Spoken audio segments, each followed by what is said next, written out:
Okay, hello. So, I'm reacting to the Magnus Archives.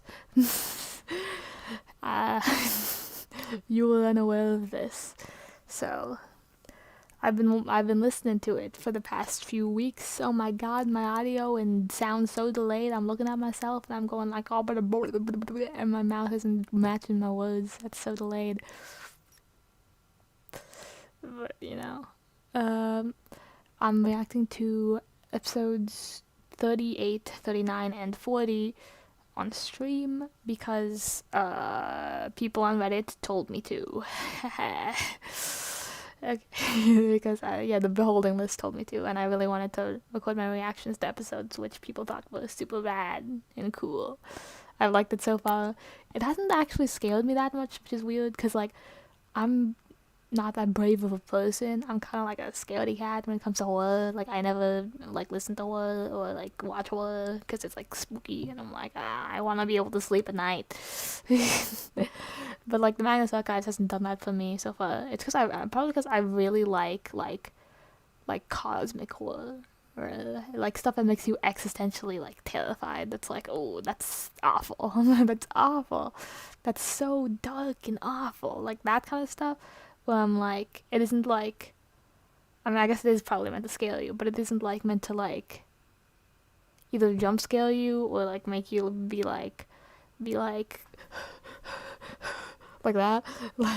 Like it's interesting, you know. It tickles my brain all the time. I'm like, and when something awful happens, I'm less like, I'm more like, that's what I'm.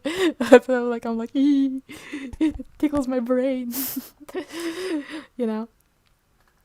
I like the Magnus Archive so far. It's very cool. Do do do do do. But I'm also, but it's 2 days till Christmas, so I'm making a clay figure of my mom. So it's gonna be like a little clay horror party, I guess. Cause like the Magnus Archives like freaking me out a little bit, a little bit. They're worrying me that maybe if I put this clay figure of my mother in the oven and she's gonna like combust or something IRL. That'd be very strange. I wouldn't like that. Rusty Quill, no. Okay. But the show has been really cool so far. The podcast, I don't listen to podcasts, so this is like a new thing for me. But people have been loving it. My people on Twitter, I've seen it mentioned once or twice. It was actually a Dream SMP fanfiction, which I didn't know was a Magnus Archives like rewrite, like AU. I didn't know it was the Magnus Archive, so I read it and I was like, wow, this reminds me of SCP. And I'm like, wow, what if there was like and Dream SMP SCP AU, and I was like, ooh, that's interesting. And I read the end, and it's like, by the way, this character is this character, this character is this character, and I'm like, wait, is this is based on something? I thought this was like a cool little like SCP creepy spooky spin-off that you did. No, like it's the Magnus Archives. It said in the beginning, in the beginning notes of the fic, it said Magnus Archives, based on the Magnus Archives. And I'm like, well, I should read notes more. And then like a few weeks later, I like someone like one of the lore accounts that I follow like talked about how fucking what a lightner, and I'm like, what's a lightner? Is that like from like Deltarune, like the Lightners? And it's like, no, it's the Magnus Archives, and I'm like, that seems kind of spooky, scary. And then and then it's like a long list of coincidences that happened within the span of a week, which led me to want to watch it. I had a conversation with one of my theater friends, and they talked about how much they love Welcome to Night Vale, and then I was like, oh my god, my screen just froze, and it's like, whoa, Whoa, whoa, wow. The Magnus Archives. They were talking about Welcome to Night Vale, and they were like, it's so good, you'd love it. It's like cosmic horror, but it's like kind of, it's like comedy. It's like funny. It's like it's like it shows the mystical and the magical and the horrible and the ooh. I like the tone of it. The first 100 episodes are great, and I'm like, yeah, I've been meaning to watch that and the Magnus Archives, and he's like, whoa, the Magnus Archives. And I'm like, yeah, I've heard it's good from like everyone, and also AO3 since they seem to like it. And he's like, well, I like Night Vale better. It's like, he's like, Magnus Archives is like dark. It's like really dark. He was like Night Vale. It shows you like the terrifying stuff, but it also shows you the good in the terrifying. And the Magnus Archives is kind of just the terrifying, and I'm like, kind of seems up my alley. And then so I wanted to listen to Night Vale with my sister, but she probably wouldn't like it. But I still held out hope that maybe we could watch it together. But then we got sidetracked, and so that night I just started watching the Magnus Archives on my own because I knew that she would definitely not like it at all. So then I was like, the Magnus Archives, that's a me watch, and I got to watch it, and I got to watching it, and I started listening to it in the car and everywhere, and blah blah blah blah blah blah blah, blah. And I was like, what episode should I record my reaction to do because I have a problem and I have undiagnosed OCD, and then like, so and then I got a list from someone on Reddit, and then now I'm reacting to the finales. That's my policy so far. The finales, and maybe like something to do with his spider once or something, like a book. Um, but mostly the most consistent listings that I've seen is that people suggest that I react to like the finales, like at least like in this case the last 3 episodes for some reason. So I'm like, a bunch of stuff happened last episode. I don't fucking know. I'm on my way to 38, but there's some. I do this thing where I read the summaries.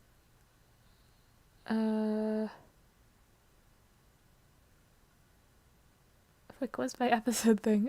Where'd it go? Okay, I need to open a new tab apparently because it disappeared. No, there it is. It's just an ad and it looks weird. Was it Harry Potter?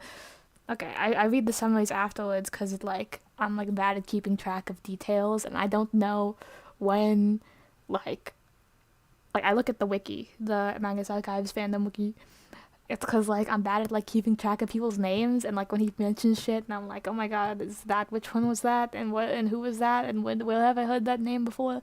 But it's like there's at least been 2 times where he mentions the name, and he's like, dang, that name sounds familiar. I don't know why, and like usually that means it was someone in a previous episode, but then sometimes it means it's just someone he knows that I don't know, and I'm like, why? And because I look at the freaking page, and I'm like, he doesn't seem familiar. I look at the page, I look at the bottom, and I'm like, what is that name familiar from? And then and it doesn't show up, and I'm like, what the heck? And then I look it up, and it's like, boom, spoiler in your face. And I'm like, no. Like, I don't know. All I know so far about the Magnus Archives, which is probably a big spoiler, it seems like, is like there's like big dudes or something.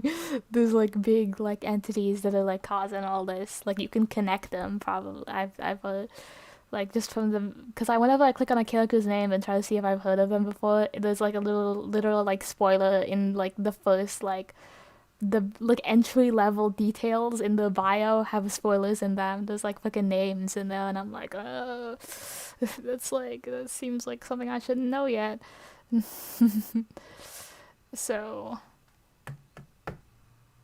um I'm just giving you the background of what my experience with the Magnus Archives, and I've liked it so far. I'm really interested in like stuff and the story and the cool stuff. Why are they? Hello?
Okay, so my mom's home, but I have an excuse to have my door locked because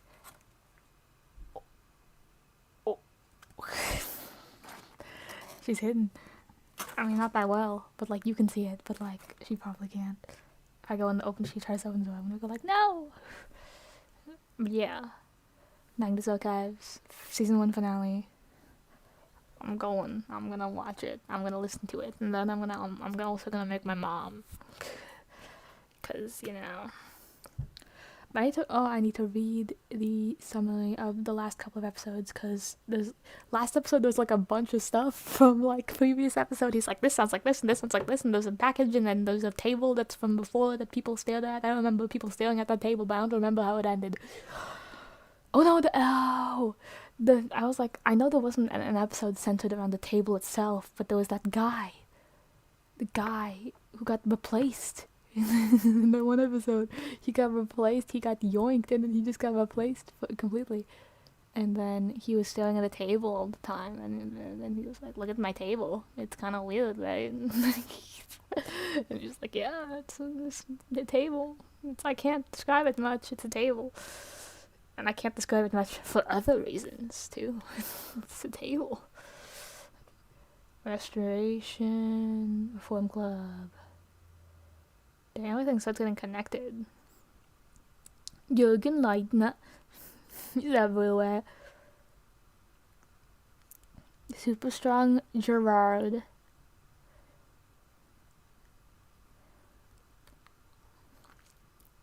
Robert Smirk, Haunted Architecture Man.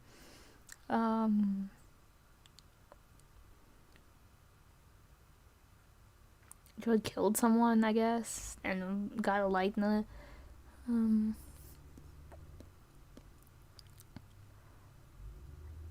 Bro, that's where they got the animal book, the animal bone book. Why the frickin' animal bones? I don't understand. I'm gonna learn about what the deal with these animal bones is. Like, what animal bones? Owners Reform Club.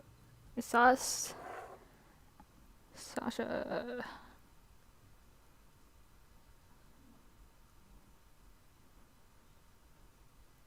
Daughter found the books of a smoke. Tim likes him. Tim is sus. You're too sassy for me, Tim. Get out of here, Tim.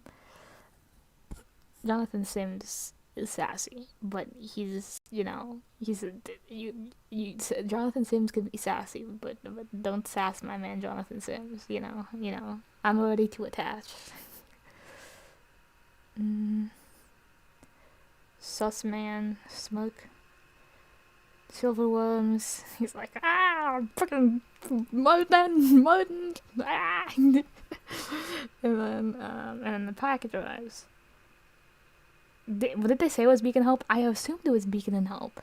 Wait, did they describe Beacon and Hope in episode 2?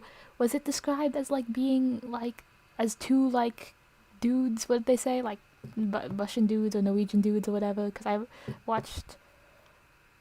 Okay, Jared Key, yeah, I remember him. Book the Drafts, Animal Bones, the same as Milky had, yeah, okay. And then next episode, 26, Take an L. They're mentioning so many old things. Post-date, I'll just look at the post-statement. Oh my god, those spoilers, okay. I keep on, if you scroll one scroll, two scroll, you're gonna get spoilers, which is awful. Ivy, Kill Home.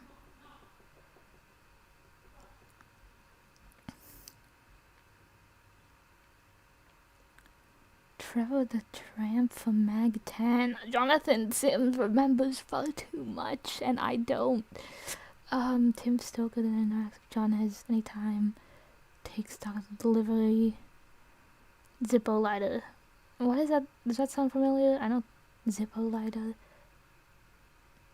I don't think so. I know. Like in episode 1, there was like the dude asking for a light, but like I don't know. Table with a fascinating pattern. Graham Folger, the guy who disappeared. Dang, this is stuff from like first episodes. Dang. Mag 10. I need to remember what Mag 10 was. vampire killer man. He was a vampire hunter. What is this? How did this statement end again?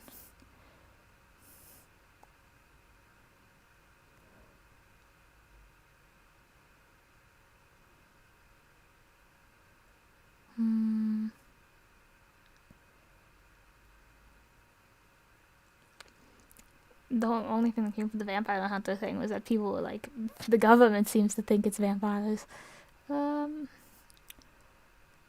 What happened during, what was similar? The old man? The old man reminds of Trevor the Tramp. Who?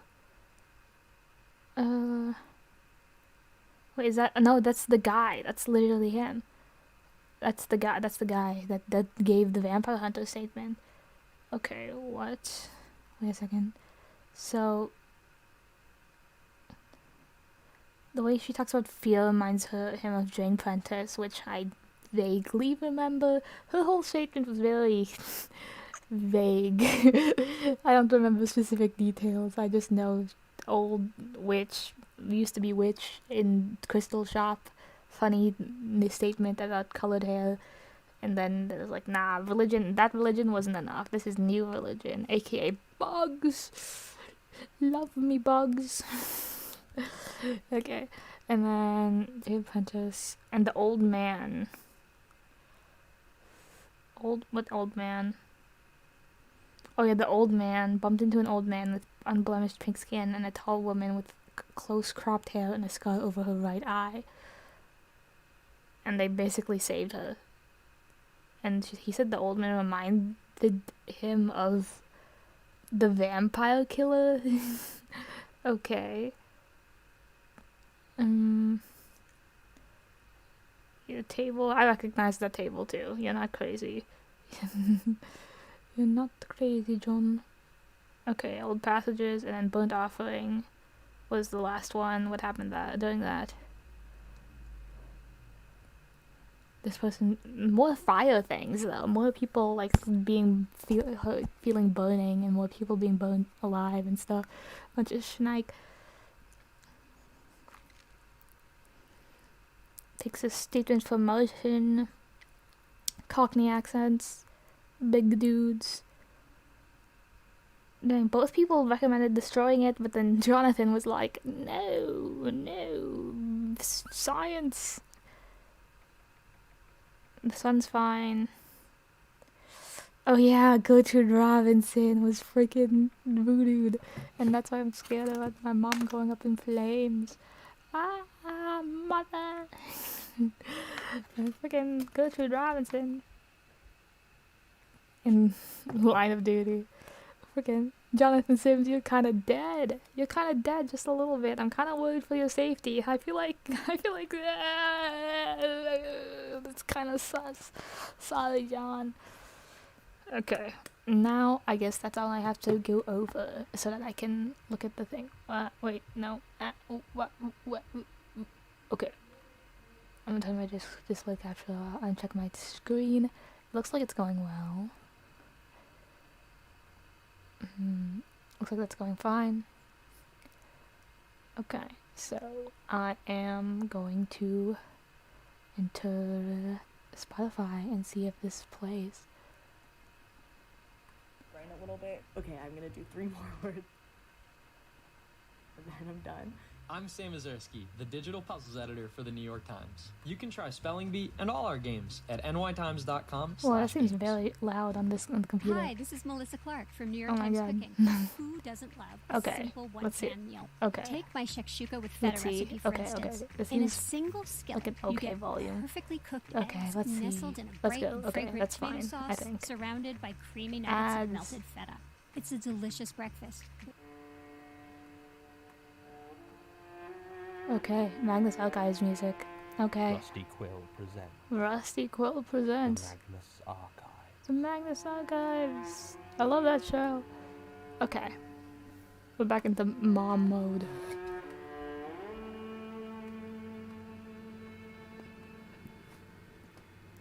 Episode 38.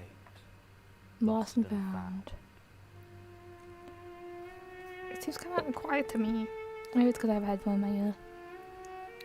from my phone.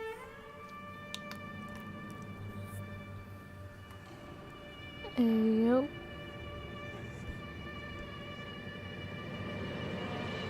Oh god.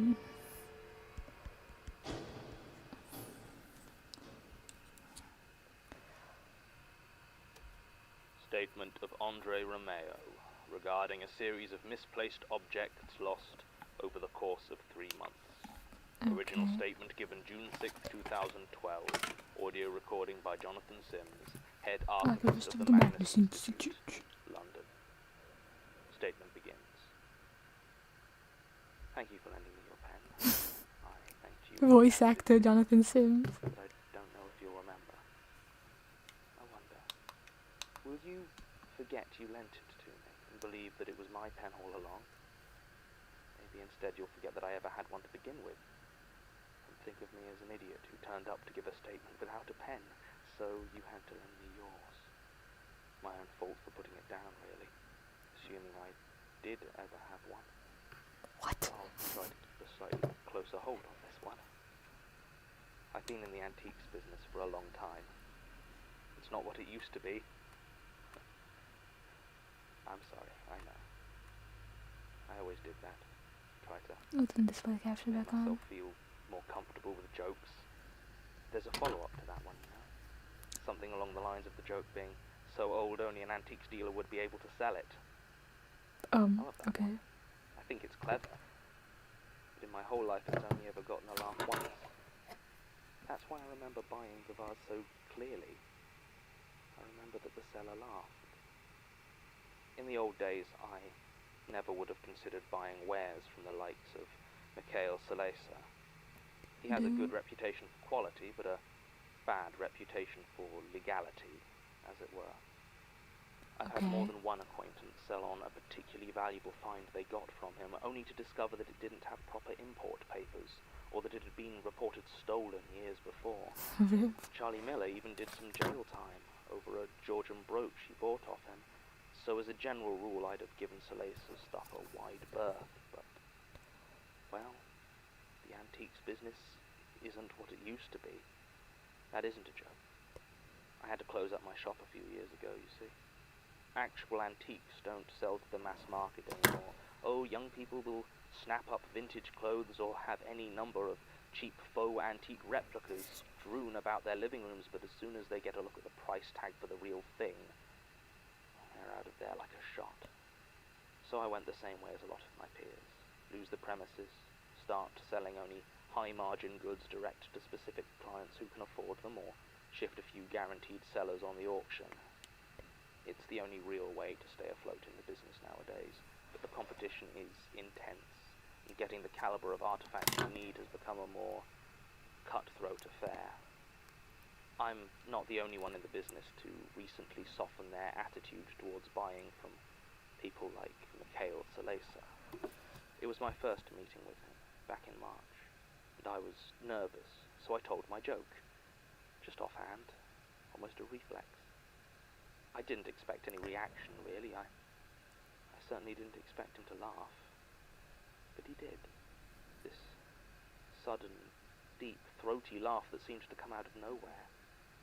He didn't say anything afterwards, just continued discussing business. But it stayed with me. There was nothing particularly strange about the laugh, not really. Why do I remember it so clearly? Salesa was taking me through his showroom. There was a fancy-looking sign above the door, but it didn't do much to hide the fact that it was basically a warehouse. Most of the antiques were still in their packing crates, and I couldn't help making a note of how quick and easy it would be for him to pack everything down and disappear if he needed to. Still, I'd made a few good purchases already and was cautiously optimistic. I'd bought a pair of cavalry sabers from the Revolutionary War, absolutely excellent condition, and a British artilleryman's tunic from World War I. A few other bits and pieces as well. I recall I felt a moment of relief that I didn't deal in books, as I caught sight of several crates packed to the brim with heavy-looking volumes. I was looking for something big, though. Something that would make an actual dent in the mountain of debt I'd been piling up. I found it in that old Chinese pot. from the Jiajing period, so Salesa said, and the construction seemed to back it up. China. The glaze and the workmanship fitted with mid to late Ming dynasty, but there was something off Ming about the Dynasty. actual design. Instead of the pictures or scenes common to the ceramics of the period, the blue glaze was painted on in crisp, thin, geometric lines. They repeated perfectly. No, it's the fucking, what are this called? The what is this called? Fibonacci spirals, what are they called? They're called, the thing that dude's, the girl's, like, dad was drawing before he died or something. The serial killer. My head hurt a bit when I looked at it for too long. The fractals? Not the friggin' fractals. Staring, Salesa clapped me on the back and named a price that almost made me choke. We haggled a bit, and eventually Fractals. a price I considered only a little bit unreasonable. I hurried my purchases home, feeling slightly soiled by my visit to the warehouse and very much hoping it would be a good few months, if not years, before I was in such dire straits that I needed to go again. I got home, had a shower and some food, and immediately started to look into finding a buyer for my latest acquisitions. I remember I was planning to make a few calls, but my headache got so bad that I had to have an early night. Bro, Problems started. fractals. It's the fractals, man. Like my shoes. I'm not a particularly fashion-conscious man at the best of times, so I have 3 pairs of shoes. Comfortable loafers for Bro, everyday use, I have one pair of shoes. It's fine. and some well-shined, polished leather brogues for fancier events. Well, I had a rather upmarket auction that I needed to attend, so I went to put on my nice shoes, but they were nowhere to be found. Not the shoes, not the box I kept them in. You keep your shoes in boxes? This man's organized. Containing 2 shirts that I know for a fact I threw away the year before. When I asked my husband David about it, he told me point blank that I had never had any such shoes. Claimed I always wore my loafers when I went to auctions or parties. I know that compared to some of the ghost stories you must hear in this place, a pair of misplaced shoes seems perfectly People good. say the Magnus Archives has good representation. I have to notice it every once in a while. I feel like I've only seen one so far. In the end, I did go in my loafers. I don't remember if anyone at the auction noticed. It was about a week later that I got the invoice from Salesa. It was a pleasant surprise, far less than I thought we'd agreed on. How do I make this look like a woman? Until I looked at the itemized list and realized why the cost was so low. He hadn't charged me for the Ming. I'll admit that I was somewhat conflicted over whether to raise the issue, but in the end I decided that even if Mikhail Salesa did work with thieves, I was not going to be counted among them. So I phoned him to try and explain the mistake. Got a conscience. He seemed to be in a fine mood when he answered the phone and asked me if I'd had a chance to try out the sabers yet, which I'm pretty sure was a joke. I told him that there was an item he'd missed off the invoice, and he said that no, everything had been double-checked. I never had that. In the first place. I thought he might be trying to pull a fast one of some sort with me. Fast one by giving you free stuff? Blamed for some illicit scheme Oh, gone wrong. okay. That I guess that makes sense. In no uncertain terms, and described our encounter and the vase in minute detail. He was quiet for a few seconds, and then asked me if I could send him a photo of the pot. His tone was different, and he sounded oddly wary when he made the request.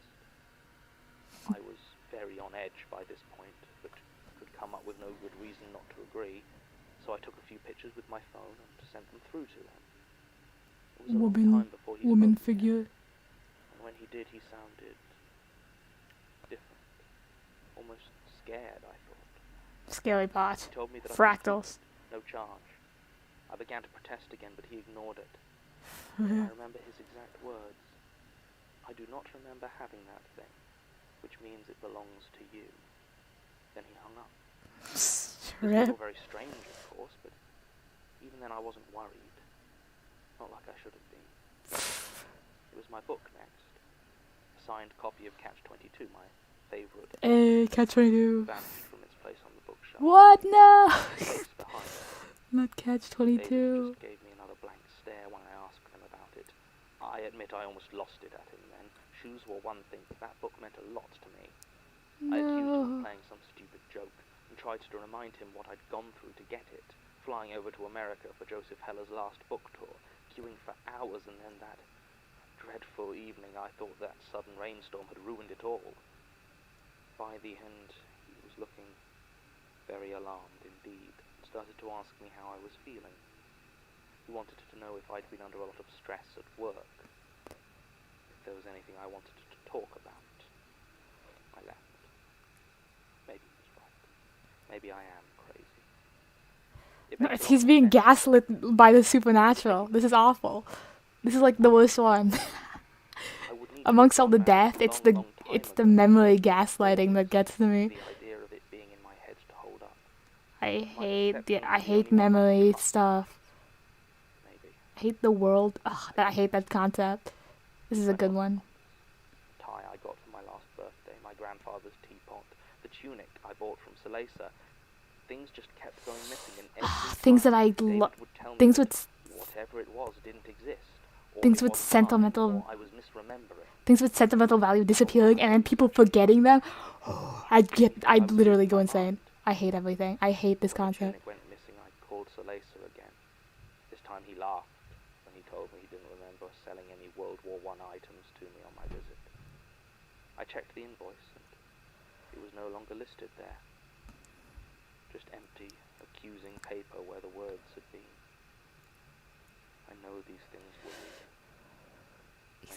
He's getting gaslit by the universe. That's awful. Anyone just believe me? I believe you. Where I started to come undone a bit. To be honest, I don't think anyone would do much better in my situation. Yeah, you're being gaslit by supernatural forces. And the disappearances.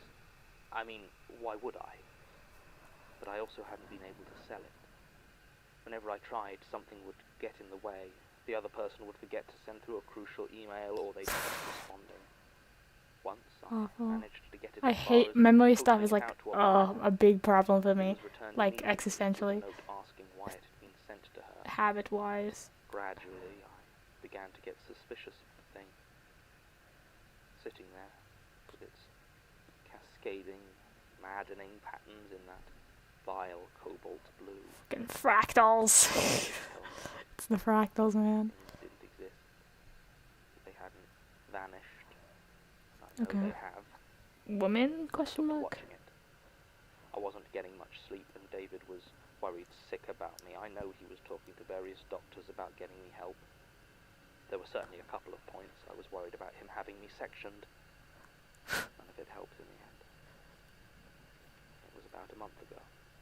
I had placed the vase in the center of the table and was sat, staring at it, keeping an eye on it, checking for God knows what.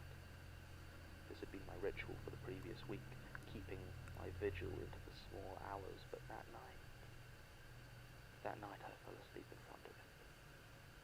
I don't remember my dream. Running, maybe.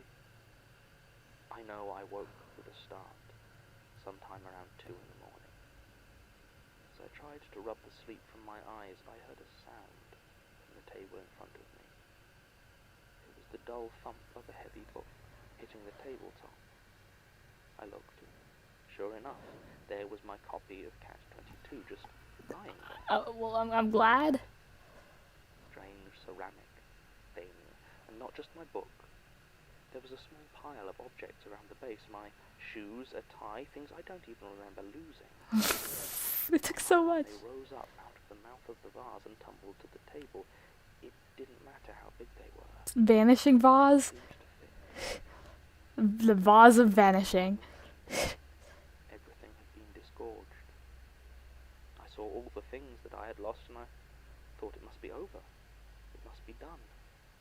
What else could possibly come out of there? And I saw the pale shapes, long, thin fingertips, begin to creep above the lip of the pot. I remember thinking that it couldn't be a normal person living in that pot. I lost the person? Question mark. The nails were too dirty. Isn't that an odd thing to think at a time like that? I ran, of course. Oh. Turned around and sprinted out of the door and into the street, and I'd be worried, like, I lost a person and just forgot. Like, a person, like, disappeared from my life. I was in no state to do much of anything except shiver under a tree for hours. David was gone. I allowed myself some brief hope that maybe he'd just left me. Maybe he'd escaped with just a divorce. But no. One called the Housing Association confirmed that as far as they were concerned, I'd always lived alone. I expected this, and it still fucking sucks. I want to dash its maddening patterns to the ground and stomp on it until there is nothing left but powder. But it's also disappeared, of course. Ugh. Can't find it anywhere.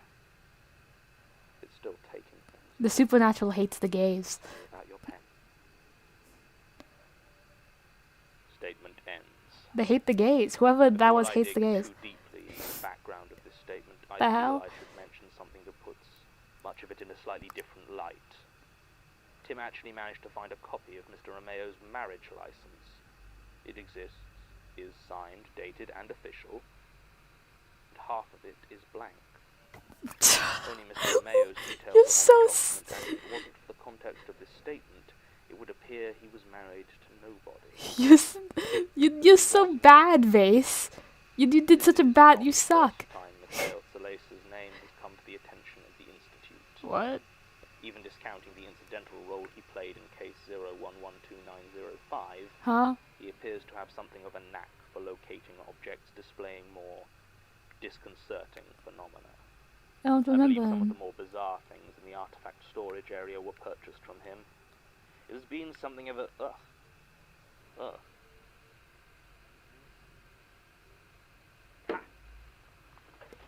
Whoa!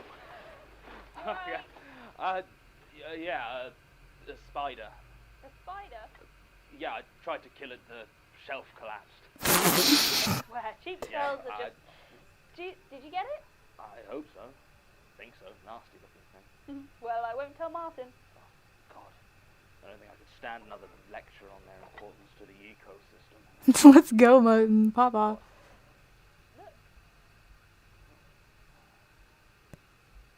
Dented when the shelf collapsed? Yeah. No, it goes right through.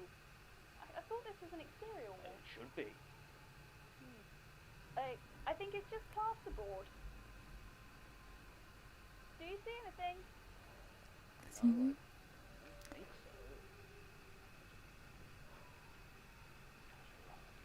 so. Run!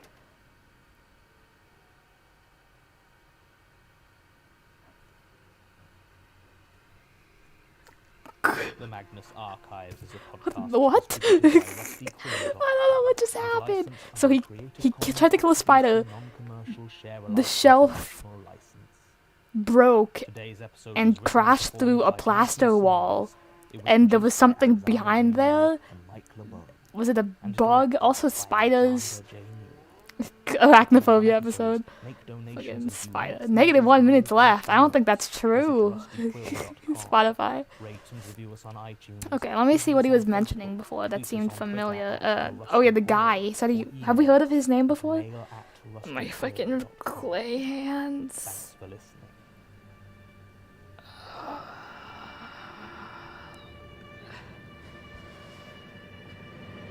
Cool. Sasha, run. Oh god, okay. Give me a minute. I'm looking at the episode summary. See if I missed someone's name that was like the same as before. This guy, what's his name? His name is Andre Romeo. And the universe hates the gays. Literally, they hate the gays, okay? I don't know what's going on. Frick. What other LGBT characters have existed? I feel like I've heard of at least one more, but I feel like I've been very bad at picking up on things, especially people's genders. There was one episode where I was sure someone was gay, but then it just turned out that the speaking character was a woman, and then I thought, ah! And there was another episode where I was sure that that the speaker was a woman. There was no mention of romantic relationships, but I was sure the speaker was a woman, but it turned out to be a man at the end. And I was like, when Jonathan started saying him and he, and I was like, why am I so bad at this? I just keep forgetting, or like I forget the names, and it's like, okay. Salesa? Andre's the fucking marriage license. That's awful. You're so awful, Pot. What's wrong with you? That Pot fucking just. You're just so stupid. I hate everything. I was wondering, everything was coming out of the vase though. So like, who was gonna come out? Was that like? I guess it probably wasn't David, but like, would David have come out? Or like, why was everything coming out then instead of like, and why was everything coming out then? I guess that's the big question. Why did it all start coming out when he fell asleep in front of it? And like, if he just stayed there, would it be like a bad thing? I guess the hand probably looked scary, so he ran. And if a person started climbing out of my vase, then I would have run too. But I wonder what would have happened, or like, would he be able to keep his stuff? Then I guess Catch-22 would have kind of pales in comparison to your husband. Okay. Okay, two of them find a hole. Okay, comes in to see what the commotion is about. Knocks over a bookcase.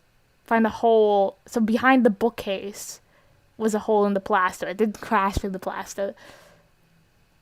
Yeah, there's worms. Yeah, the wiggle sound. Okay, next is Infestation. Wait a second. What? Case... Original recording of Jane Prentice's attack upon the Magnus Institute, 2016. That seems pretty recent. That seems like slightly different from all the other episodes of this show so far. Letters. I'm sorry, ads. Melissa Claretta. It's a Okay, let's see. 24 minutes. Spelling bee is one of the Please, I don't care. Pangrams. I don't want pangrams.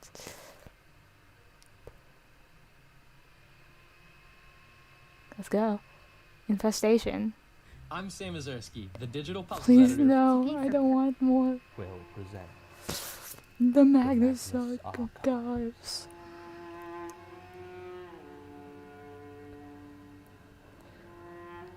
This is how much I've edited.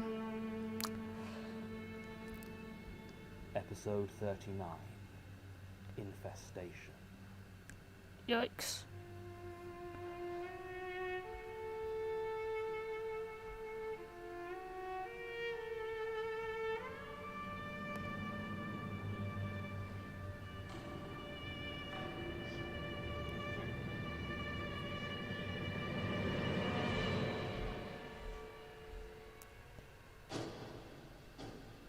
Spooky music.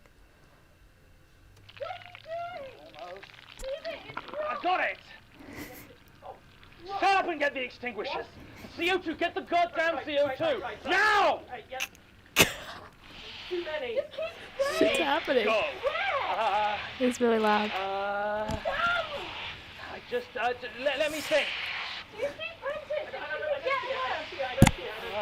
Oh my god.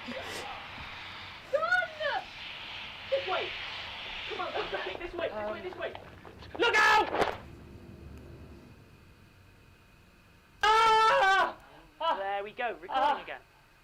Did you get it? Ah! There! And I just want to point out that I didn't make this much of a fuss. I think your removal was substantially cleaner. I'm still not sure why you have this. Drinking in the archives? What? No, it's for worms. What? For pulling the worms out of people, like now. What? I used to carry around a knife, but I started thinking that cutting into someone laterally wasn't really the most efficient way to get them out. And besides which, they seem to be quite slow burrowing in a straight line. So, given their size, the corkscrew just seemed to be the better option. Merton pops off. Look, you guys got to go home every day, okay? I didn't. I was thinking Let's for a go. long time about what to do when, well, you know, this. When this. Thank you. Hey. That's why we're here. Yeah.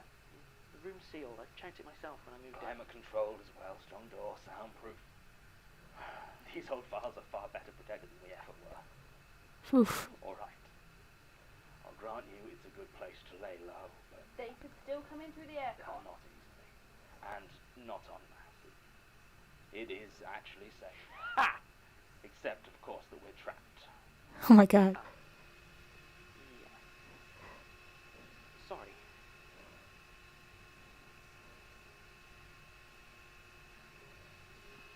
Why record it? Before, in the office, it was stupid going to the tape recorder like that.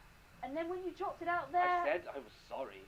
If I'd known Martin had another one stashed in here, I never would have... It's fine, I just don't understand. I thought you hated the damn thing. You're always going on about it. I do. I did. I don't want to become a mystery. I refuse to become another goddamn mystery. Damn. Okay.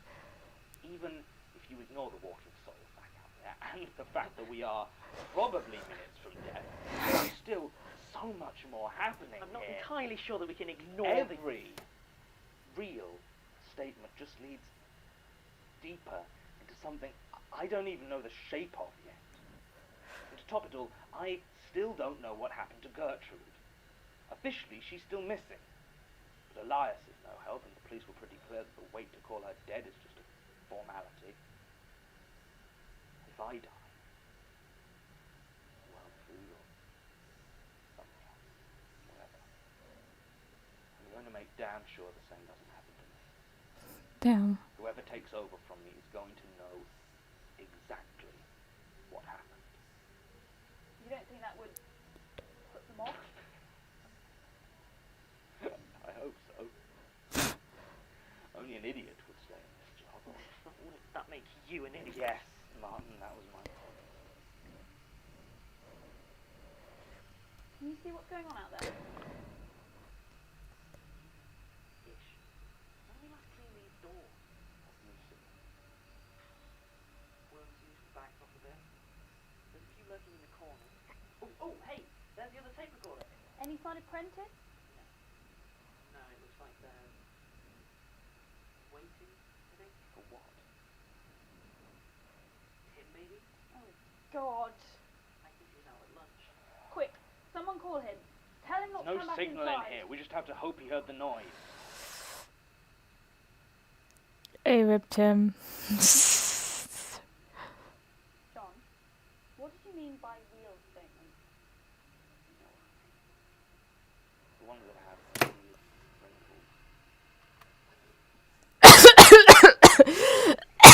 I'm dying. I don't know why I'm dying. I need water. I don't have water.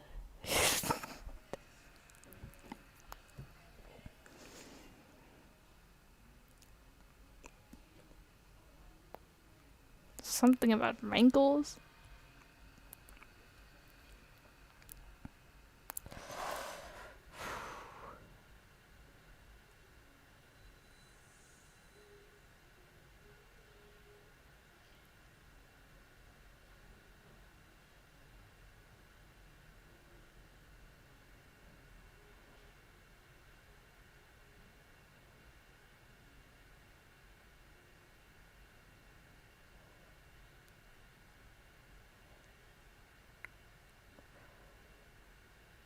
Okay, I'll continue. I've stopped dying. Solid food. They all have one thing in common. They don't record digitally. Oh, so that's why every single one of these that we've listened to, which is on the tape recorder, is like true. They all like connect to something or to each other. They're like interconnected to each other because they're all like real shit. And like apparently they can't be recorded digitally because life, I guess, because spooky scary skeletons. At this stage, if it records to my laptop, I almost don't bother. There, I see him. What? Tim? Oh, God, he doesn't know. He doesn't see them. Tim, Look out! It's soundproof. He can't hear you. What is he doing? No, Tim, just run. Leave it alone. Oh, God, turn around. Just turn around. There she is. Oh, screw it. Wait, Sasha, no! Tim, look out! Watch out for the tape!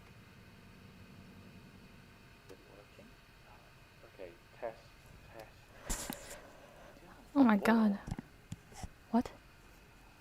Statement of Joe Spooky regarding sinister happenings in the downtown. Tim, look out! Sasha? Behind you,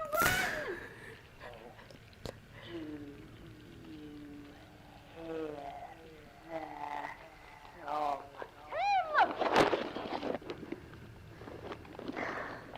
Tim, please. Okay. That was cool.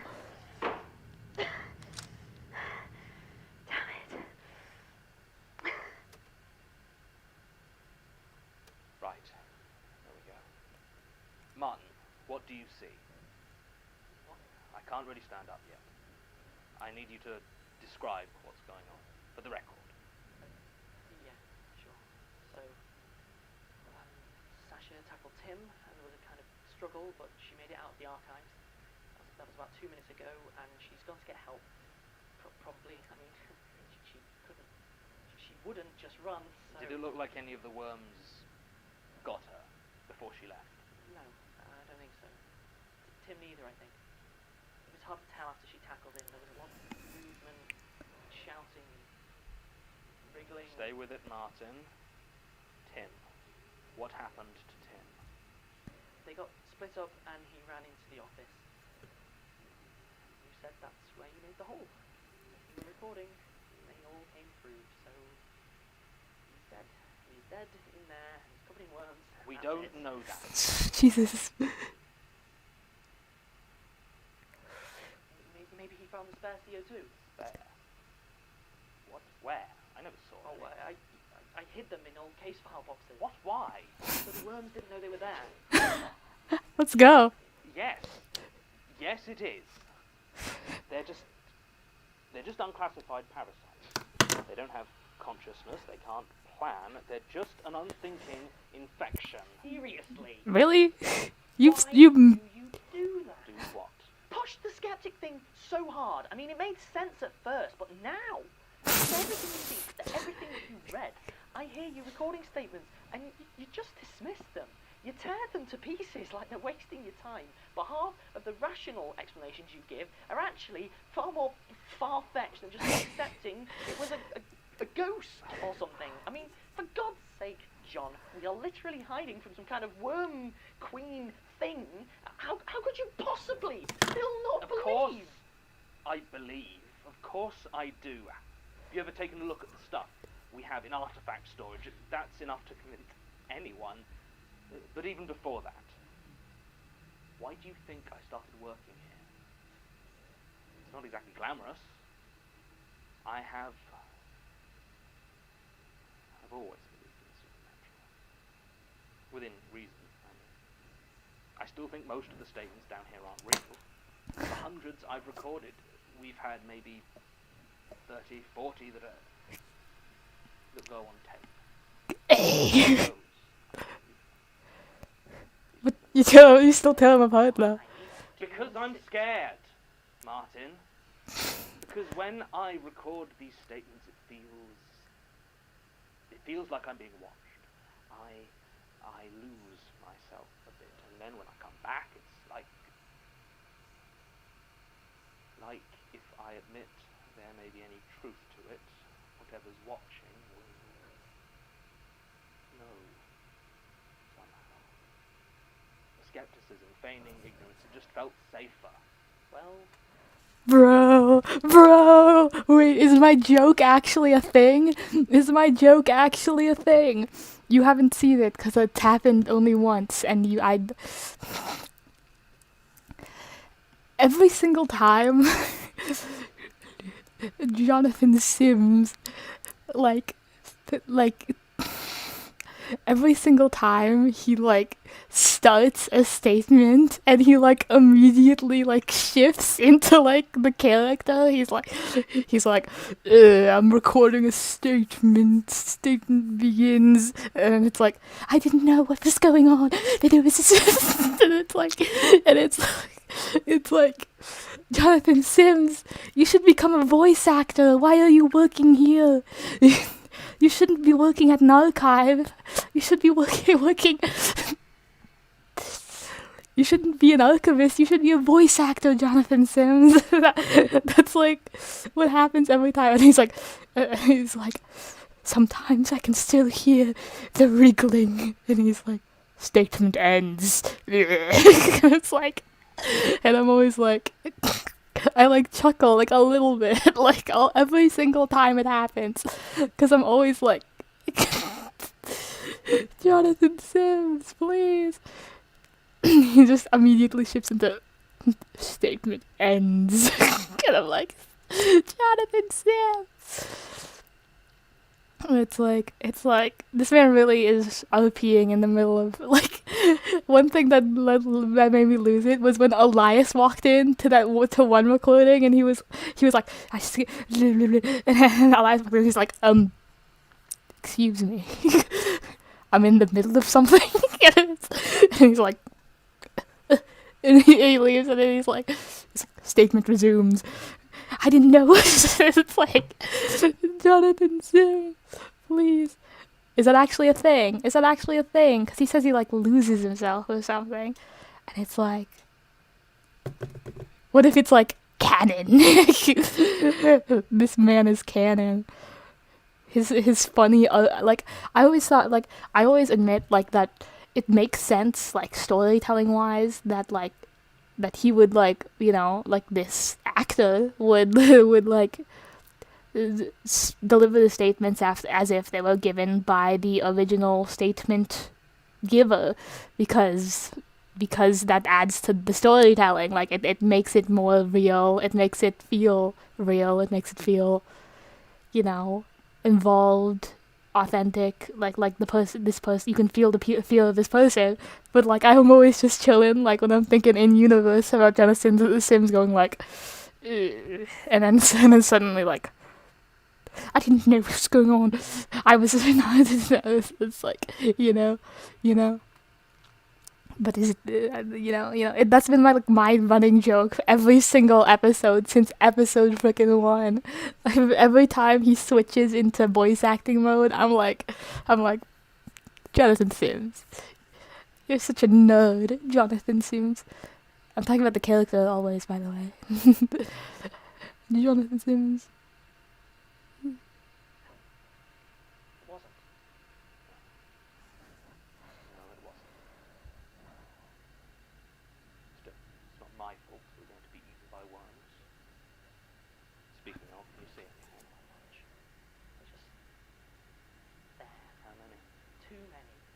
More keep coming up through the floor. I didn't think they could get through. Apprentice? No, I can't. Oh, there she is. What's she doing? I don't know. She's messing with the boxes. She's holding one up and... Oh. What? She's destroying them. The boxes? All sort. Well, I don't really know what the stuff coming out of her mouth is, but I think we should probably burn them. Right. Well...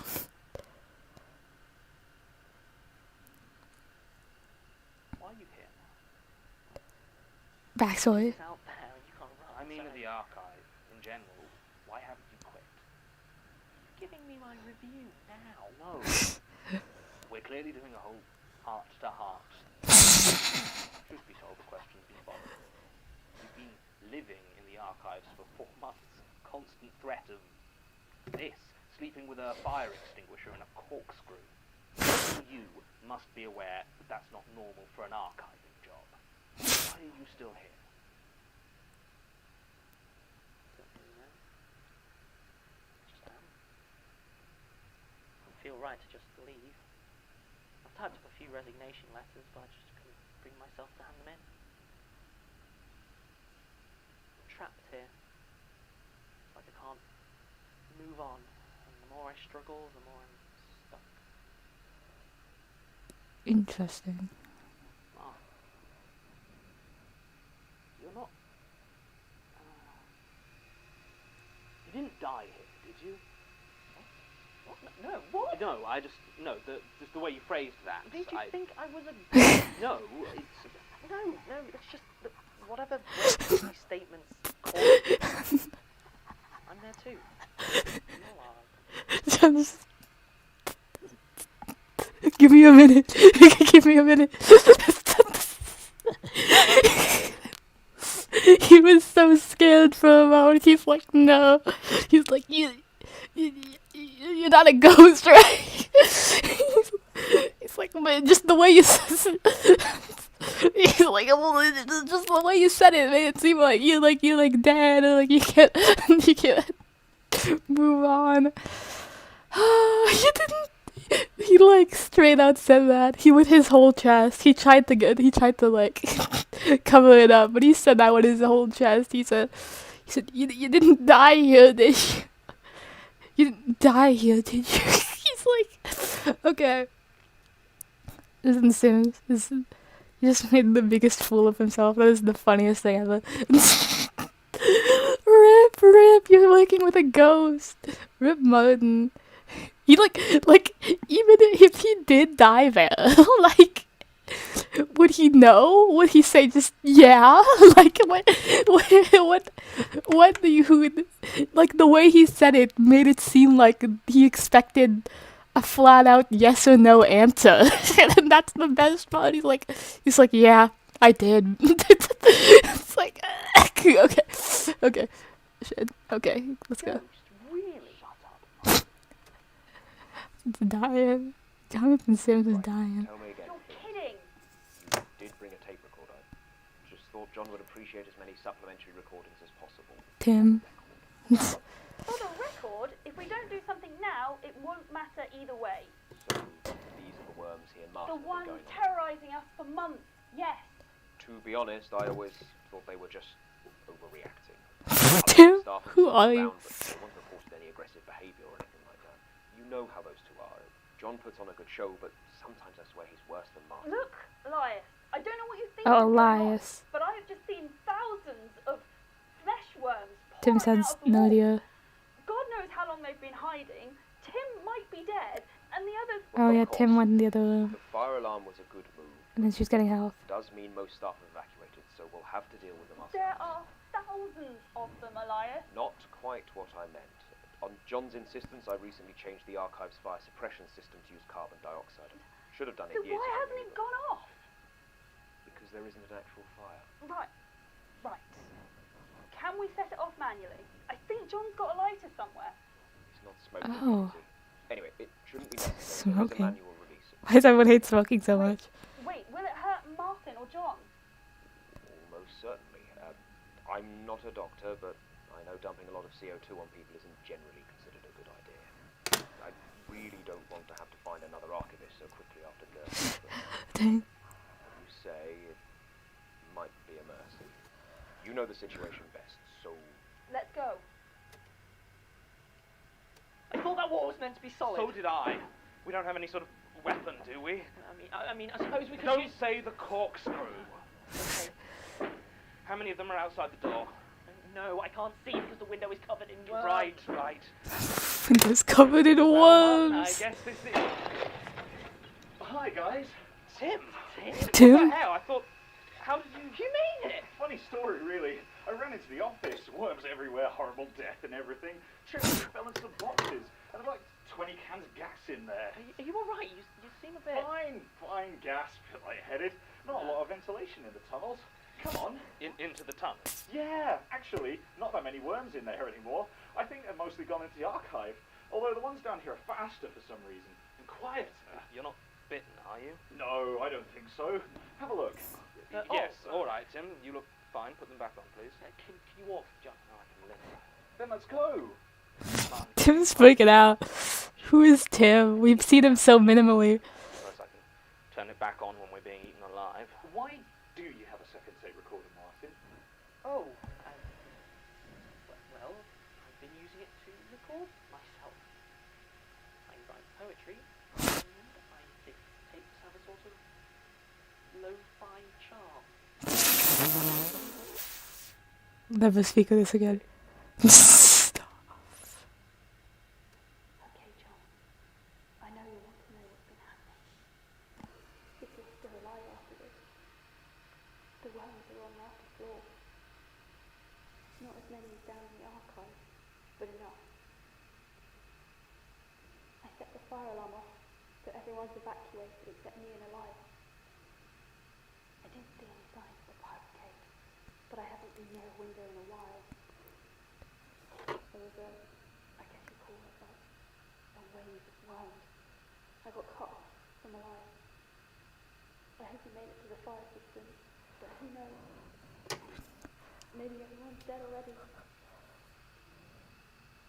I've had to retreat into artifact storage.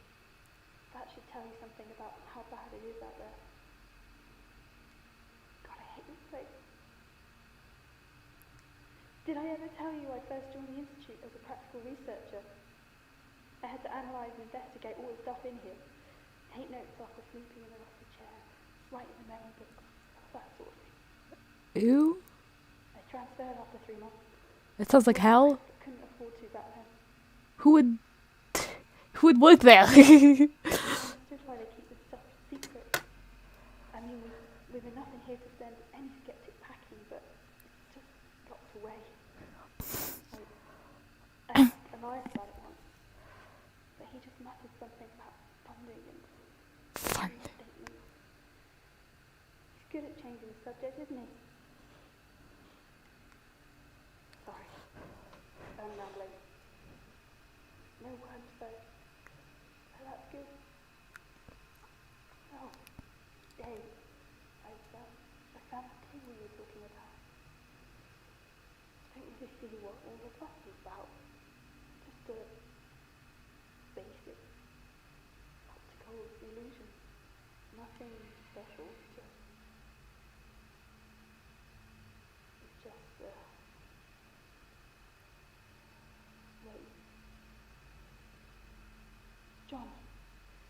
John, I think there's someone here. Hello? I see you. Show yourself.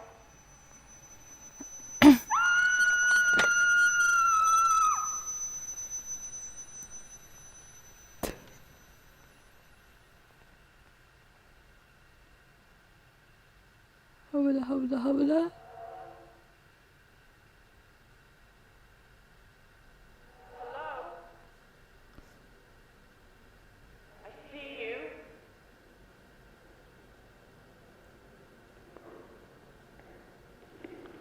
See you.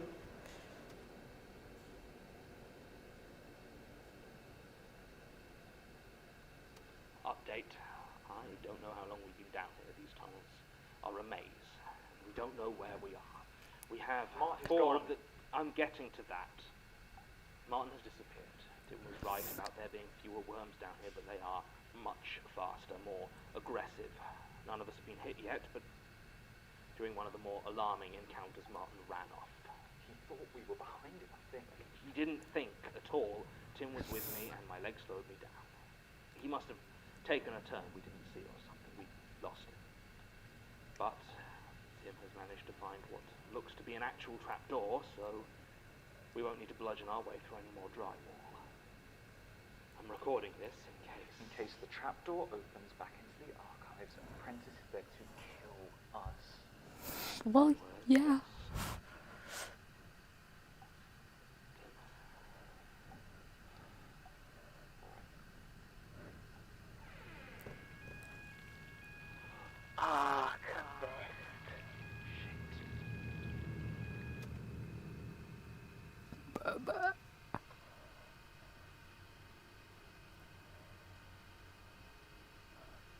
The Magnus Archives, distributed by Rusty Quill. What's wrong with you? Why? Today's episode was written and performed by Jonathan Sims. It was produced I'd like and if... directed by Alexander. So we just ran into Jane Prentice, it seems. Donations and view links, images, videos, and show notes. Elias is kind of it's kind of a dick. He's like, I didn't actually believe them. They were kind of, they seem kind of, they seem a little too paranoid.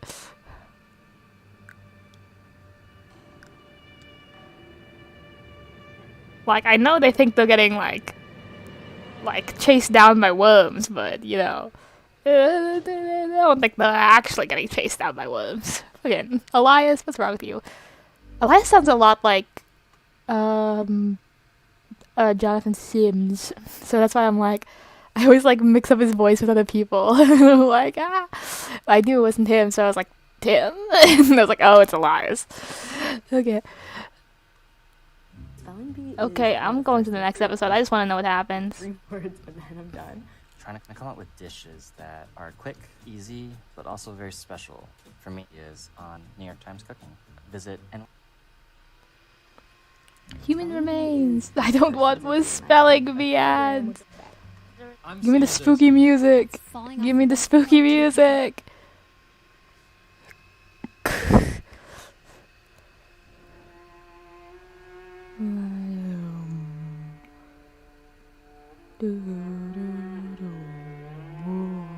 Rusty Quill presents the Magnus Archives.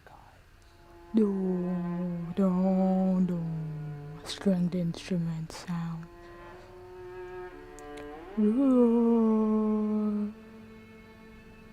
Episode 40. Human Remains. That's not a fun title.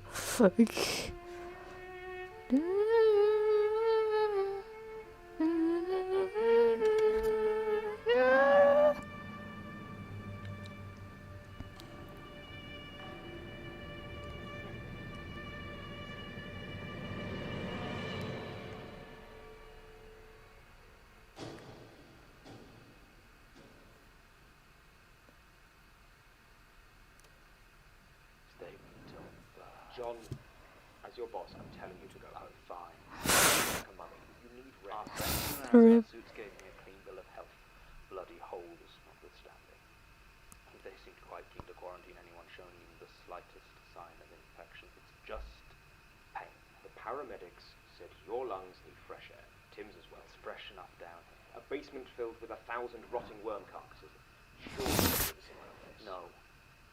I need to be here. Keep watching. I like how Elias is just kind of like a regular dude, seems like. Gone. I went with the ECDC people when they took her away. I watched her body burn. Jane Prentice is dead. Okay. Relax. Oh, why I can't.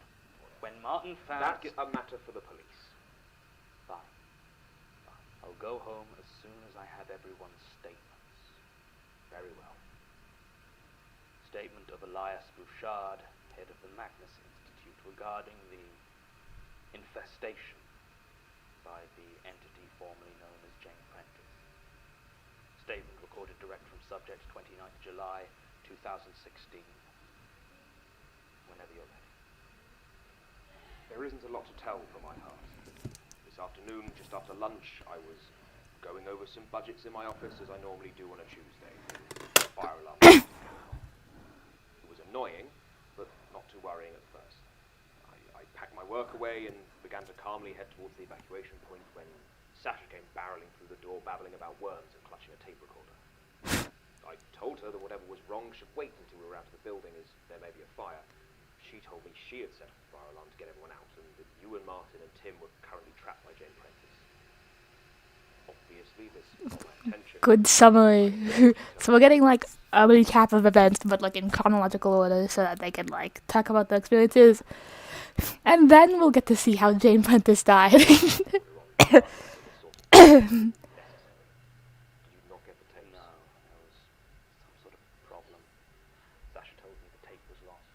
What?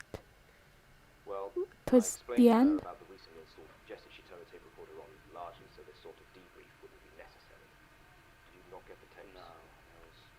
Get everyone out, and that you and Martin and Tim were currently trapped by Jane. Okay, so we can get like after that. Obviously, The tape got corrupted or something. I suggested she turn the tape recorder on largely so this sort of debrief wouldn't be necessary. Did you not get the tape? No. There was some sort of problem. Sasha told me the tape was lost. Well, I explained to her about the recently installed fire suppression system and said that as there was no actual fire, But we did hear this tape. we hurried down and it was clear everyone else had already evacuated. Did we hear this part of the tape though? I don't know. Reached the ground floor when How far we got. I know I have often seemed dismissive of your concerns before. In fact, I was getting ready to raise the issue of Martin's continuing to live in the Institute's basement, especially as I believe he's been stealing fire extinguishers. For a good reason. Honestly, I didn't fully appreciate what you've been talking about until I turned that corner and we saw what I can only describe as a tidal wave of filth. Tidal wave of filth. Still somewhat ashamed to admit I didn't really pay any attention to Sasha as I ran and must have lost her at some point. What? We became separated. Who is it? Well, okay. Give me a minute. I'm making something, if that's what you're asking. Oh my god.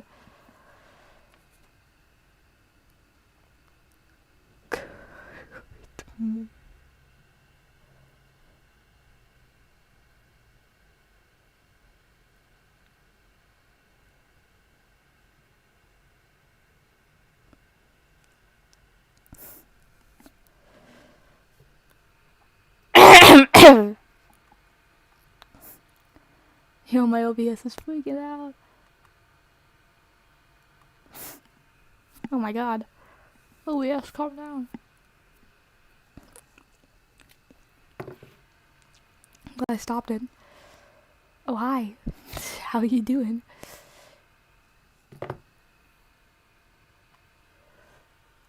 Can it please calm down? Oh my god, it keeps freezing. Ah! What? Okay.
Hello. I'm back. To watch this thing. Showed me my streaming setup. No, awful. Well, what the heck? Oh, yeah, my things from. Okay. Let's go. Let's see. Okay, I'm back. Let's see. It's recording. It's going. Okay, time to finish my reaction to the finale. Compose myself and get one of those about route to the boiler room. Luckily, it seemed that things were mainly concentrated in that one mass, leaving the other corridors largely vacant. It took me 10 minutes, maybe 15, but I made it with only one close call. The sight of rows and rows of huge red CO2 canisters was certainly something of a comfort.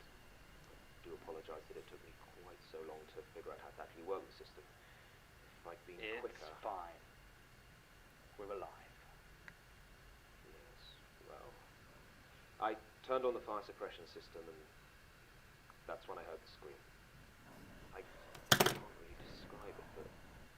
Well, I'm sure I don't... So she just got defeated by the CO2. Last thing I remember before blacking out. Tens of thousands of things without mouths screaming as one. Hive. Horrible sound. Anyway, I called the fire department, ambulance, and a contact at the ECDC who had previously been involved in the Prentice investigation. Once I was sure most of the gas would have dissipated, I headed down to the archive to see what had happened. Sasha was already there, but you and Tim were in bad shape. It looked like a few dozen worms had been going into each of you when the carbon dioxide killed them. Bloody Yes. Thank you. I remember everything from when the ambulance arrived. Ew, that must have been traumatizing. When did Martin get back? It was about an hour after they'd taken you and Tim away. They were prepping Prentice's corpse for disposal when Martin burst out of that trapdoor you found, screaming that he'd found the body.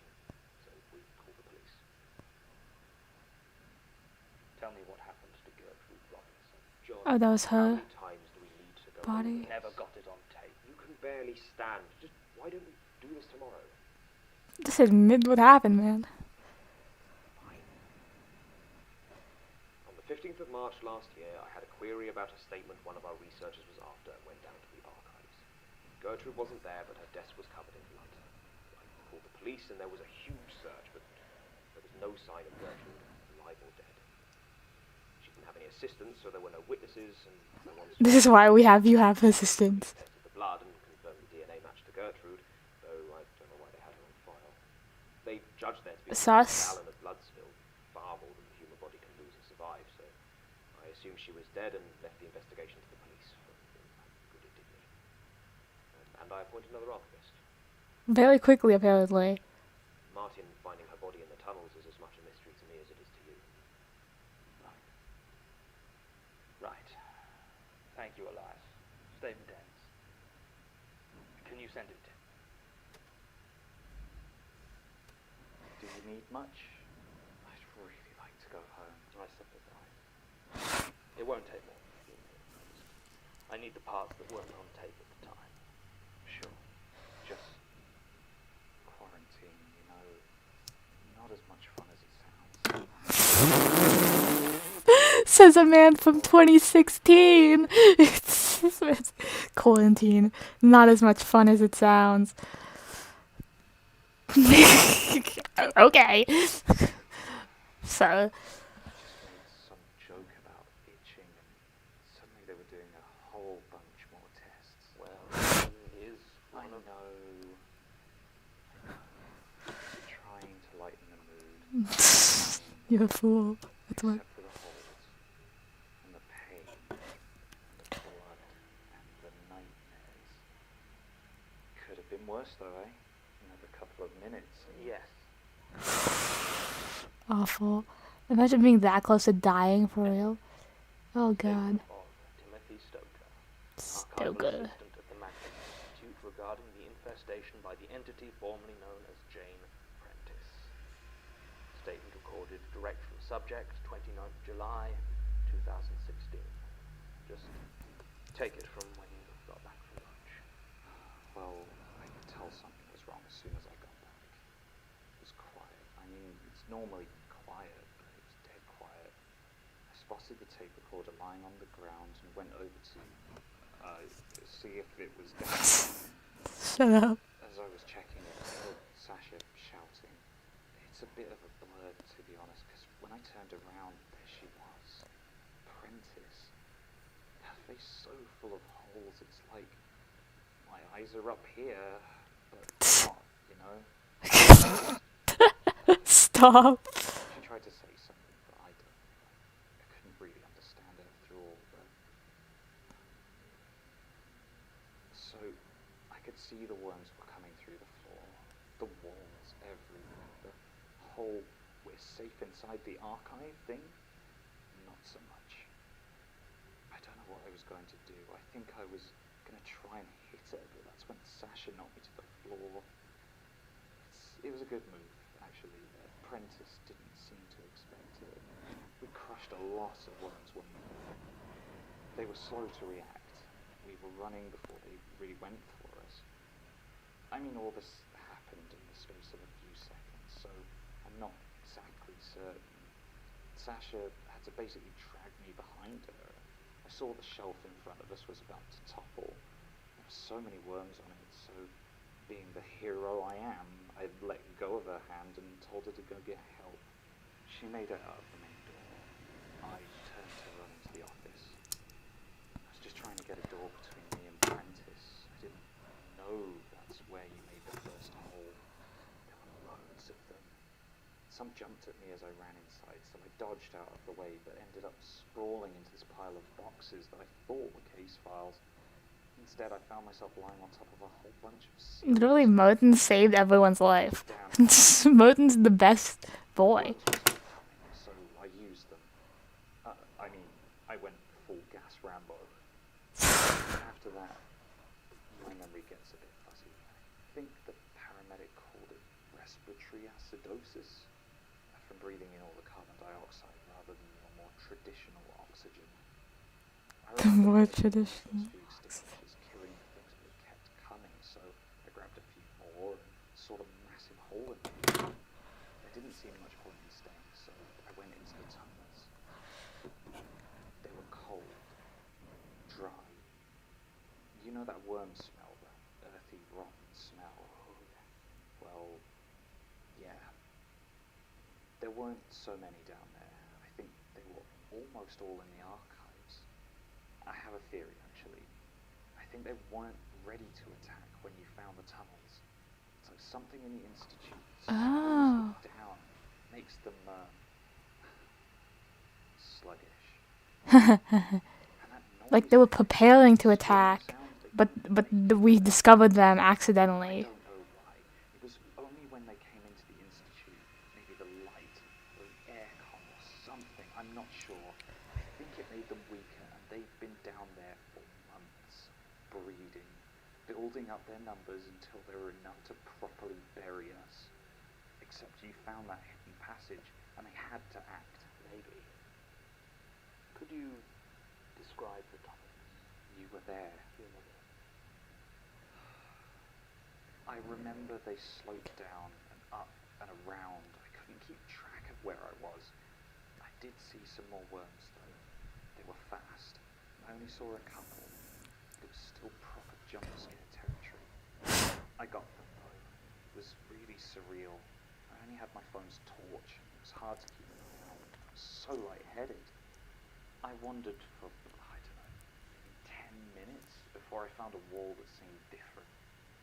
It looked like someone had just put some plasterboard over an entrance. And I could hear you and Martin on the other side. I broke through, and, well, you were there for the rest. Quite. You weren't there when Martin found the body? No. Ooh, modern statement. Tell me what you looked like, fam. No. I did see... I mean, maybe... No, it's just... I think I was still gassed and it was dark, but... I found a room. Go on. I didn't stay long, because it had a lot of worms in them. They weren't acting like the others. They were sort of wrapping around each other, like they were trying to form a thing, like a structure or something. What? A ring? It was probably still out my skull and half hallucinated the whole thing, but it looked Excuse me? Is it still there? No. I pumped 2 Worm door. into that room. Nothing was getting out. Worm door. Worm door. Excuse me.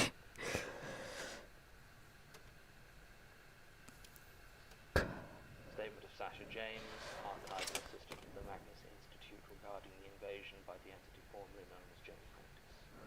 Statement reported direct from subject, 29th July 2016. In your own time. Yes. Where do you want me to begin? I was with you until I ran out to save Tim. Then we were separated and I fled into the Institute proper. I pulled the fire alarm because the worms were following me and I didn't want anyone else to get hurt. I went to Elias, we talked. This is Sasha? We were going to save you, but the worms... Her voice sounds kind of I fled deep, into the but... artifact storage room. You know I hate the artifact storage room, so it must have been bad. You used to work there, didn't you? Yes. For 3 months. It was dreadful. I used to think that it was the most dangerous place in the Institute. Not anymore. Yes. Not anymore. It was safe enough. The worms didn't get in, and I stayed there until the fire system deployed. Then I ran out to get to a window. I saw the worms in the main Institute. They shriveled and died. I don't think I'll ever forget that scream, though. I could hear Prentice screaming even from there. Well, it's thanks to you, to be honest. If you hadn't met that Michael thing... Yes. Michael. With the bones in his hands. We still don't know much about him, do we? No, not yet. Sorry. Did he show up? You got as far as Jane Prentice's death. Yes. I returned to the archives, and all the worms were dead. You and Tim were lying there, but you weren't moving. You just lay there. The dead worms still half inside you. The trapdoor was open next to you, and more were inside. I went over to check, and you were alive, so I pulled you back to where there was more air, and began to remove the worms. Are you all right? Sorry, just difficult to hear, you know. Yes, I understand. That was when Elias arrived with the fire brigade and the doctors and the hazmat people. They talked to me for a long time, and I did my best to explain the situation. They checked me for worm marks, but I was fine. They took you away, so I waited with Elias.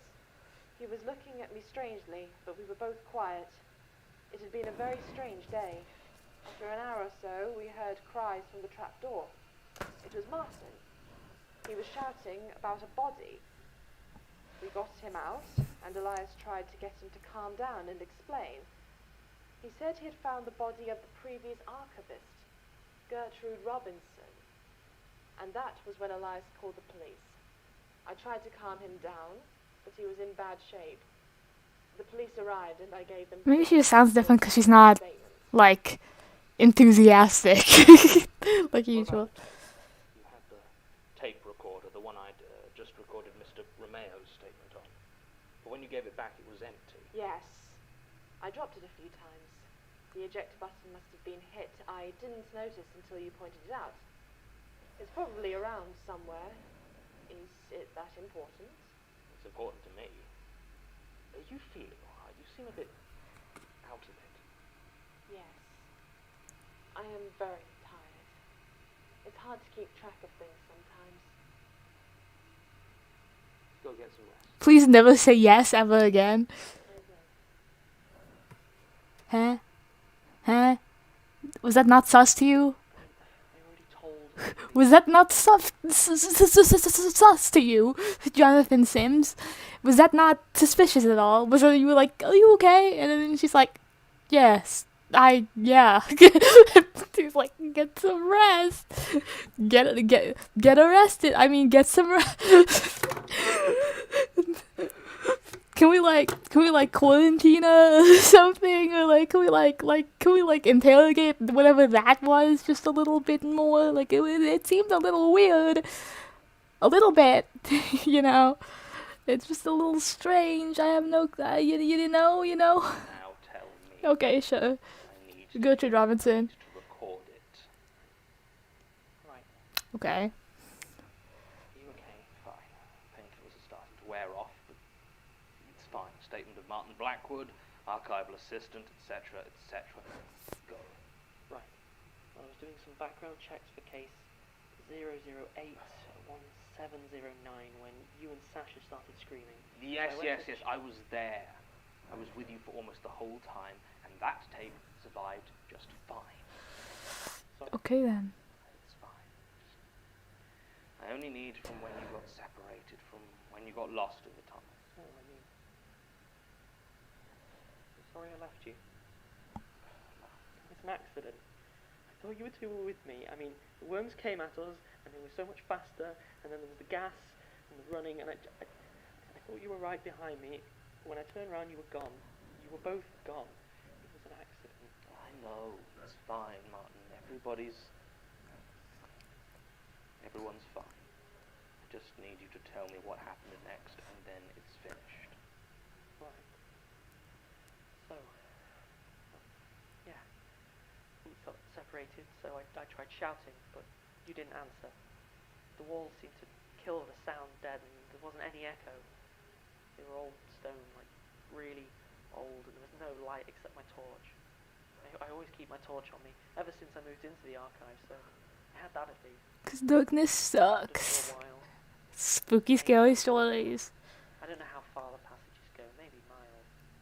I think it must be the old Millbank prison, like Tim was saying before. I even found some stairs at one point, but I really didn't want to go down them. I hadn't seen any worms for a few minutes, and weirdly enough, that actually started to worry me. Like, if there weren't any worms, then I'd gone too far from the Institute. There was more dust in those corridors too, and dead rats. Even some discarded wine bottles. At one point, there was an empty packet of Mint Imperial. Mint Imperial? I was trying to go back.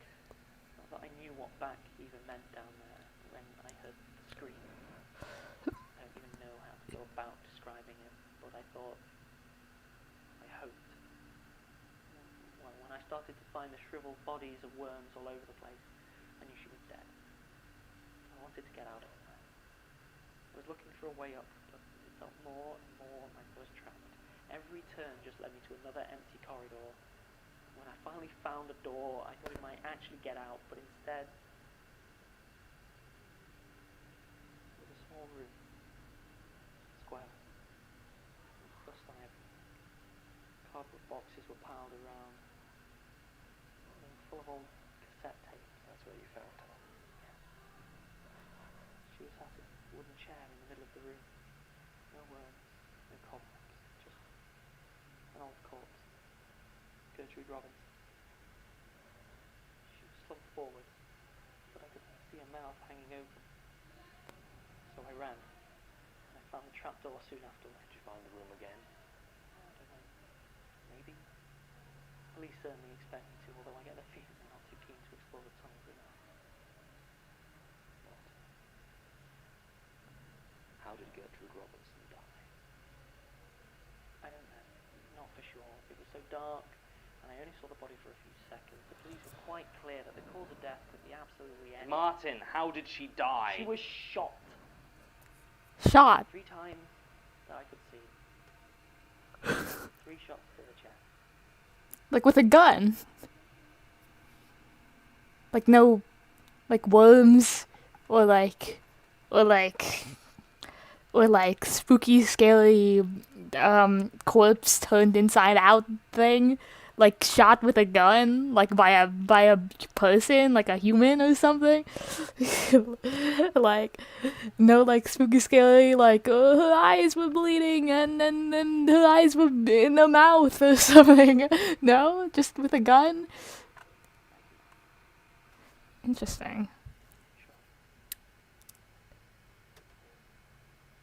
Do, do, do, do, do, do. Gertrude Robinson, the last archivist at the Magnus Institute and my predecessor, was murdered. Yeah, No seems. worms to infest her. Some strange, ghostly apparition. Yeah, that's with strange. Her mind or caves to entomb her. That's weird. She was killed With a in gun. the archives by someone who used a gun. Yeah, that's weird. Scares me far more than any spectre or That's like super weird. The heck? Then why did Jane Prentice be like, oh my god? Like, who threatened? Like, people, a bunch of monster spookies threatened her, didn't they? But, like, she died by a gun? That's weird.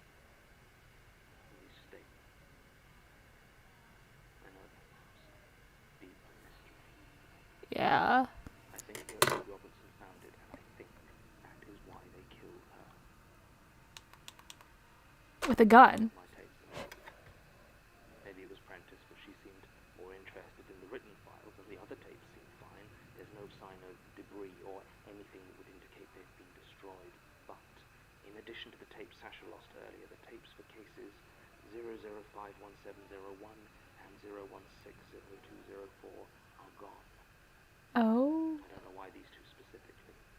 Which one of those? But I cannot trust anyone. I'm going to figure this out. I'm not going to stop. Okay. I'll have to kill me first. Okay. Okay. Him's fighting words, Jonathan Sims. The Magnus Archives will return on Thursday, 1st of December, 2016. Oh, Season dang. 1 has featured Jonathan Sims as the archivist, Alexander J. Newell as Martin Blackwood, Mike LeBeau as Tim Stoker, Lottie Broomhall as Sasha James, Ben Meredith as Elias Bouchard, Lydia Nicholas as Melanie King, Martin Corcoran as Dr. Lionel Elliott and Brecon, Stephen Violich as Hope, Katie Davison as Naomi Hearn, Hannah Brankin as Jane Prentice and Laura Popham, and Evelyn Hewitt as Not Sasha. The series was produced by Alexander J. Newell, Michael LeBeau, and So it very much so didn't sound like her. And Jonathan Sims went like, get some rest. That was not Sasha. Okay, that makes. I'm glad you confirmed that to me. Now I'm just like, that wasn't sus to you guys? She having an entirely different voice? Like, that wasn't sus? Being like, yup, I sound like this now. And they're like, okay. Interesting. I wonder what the Q&A is gonna be like. Is the Q&A like, how long is it? 26 minutes? Should I... Of...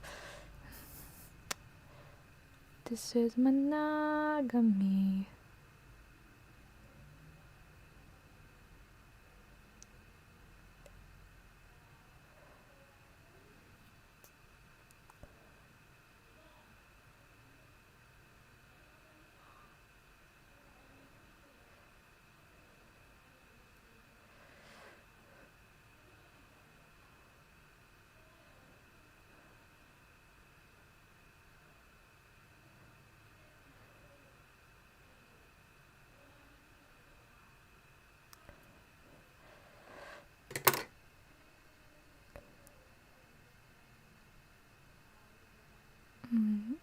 I'll listen to the Q&A. Let's see what's going on. Sure. One of the first things I do when I get up. I feel like we already have done. I'm dark meat that's falling off the bat and cooking.com. Let's listen to the Q&A. Spelling bee is one of the first things I do when I get up. I feel like I play spelling bee in all the little in-between moments of the day. I tend to. Why is the season 2 trailer playing? Spelling bee is one of the first things. Through Forward. Salty as a potato chip and Myra. Hi, I'm Alexander J. Newell, director of the Magnus Archives podcast, and Hello. voice of Martin on the show. And with me I have Jonathan Sims, though you probably know me better as Jonathan Sims. Okay, that's funny. Q&A session for all of the most asked questions from the fan base. Crunchy and quality. as a way of thanking everyone as well for listening so far. So in that vein, thank you. This is very cool. So I'm going to go through these questions, and Johnny's never heard any of these before, so we'll see what he makes of them. Number 1, Johnny, is that your real voice? I've been asked this a lot, actually, and there are several comments around the internet I have actually stumbled across claiming that I'm putting on a bad British accent. Bad British accent? No, And, he's it is British. true. My real name is Earl Big Mac. I'm from Pennsatucky. And no, it's my real voice. I just do a drawl. Change it a little bit. Yeah. Like, obviously, I do lower it a bit and go a little bit drier, a little bit more academic. Academic, yes. Drawl for, like. Jonathan. But it is my real voice and my real accent. Funnily, no one asks if all of the other characters, their voices are real. No, apparently they sound human. They sound. They sound human. Jonathan Simpson. How long have you been planning this? Is it something you've always wanted to do? Were you actively seeking an opportunity out for a long time, or did you have the idea more recently? That's sort of a difficult question, I guess, because I've been in the back of my mind thinking of horrible things for as long as I've been writing. Most of my short stories fire off, or the novels I would start and get 3 chapters in would be horror of some sort. In terms of the Magnus Archives itself, it wasn't actually something I'd planned much until we started doing it.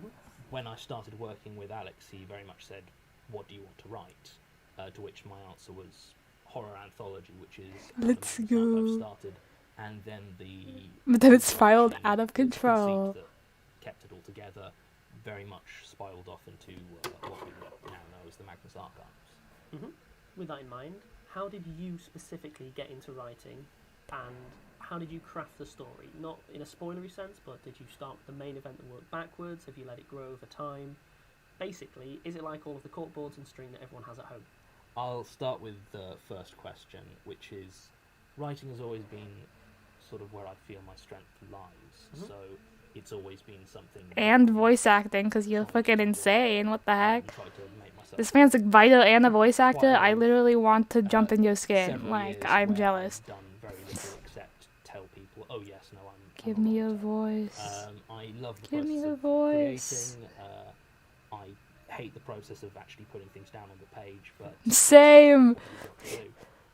So the answer is always, really. In terms of the story itself, I started by spinning out the central conceit. Once I'd figured out I wanted this meta-narrative, most of the very early stories are ones that have been brewing for a few years, to be honest. Let's go. A lot of what has turned into the meta plot came from what themes I liked from there, spinning them out.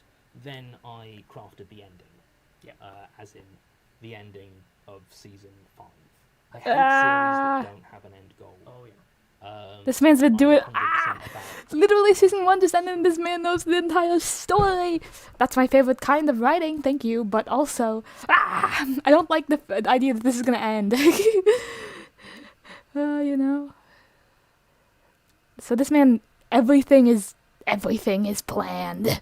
Everything is planned. That's terrifying! Why'd you tell me that? Okay. And there's no way I was going to sit down and write a sprawling epic meta plot unless I knew meta plot. And since then, I love that aspects of the word. end have shifted slightly with the writing, because they always do, but I still know where it's going. Yeah, like there's a fixed endpoint for this, which is always the goal. Okay, Oh another my question god. for you. Do you know exactly where everything will end up in the story, or have you introduced a few threads where you're not sure how they're going to resolve, and just to have it as a throwaway thing that you might use later? The answer to that question largely depends on when in season 1 you're asking it, to be honest. Right at the beginning, most things were, to one degree or another, casting a line out. Yeah.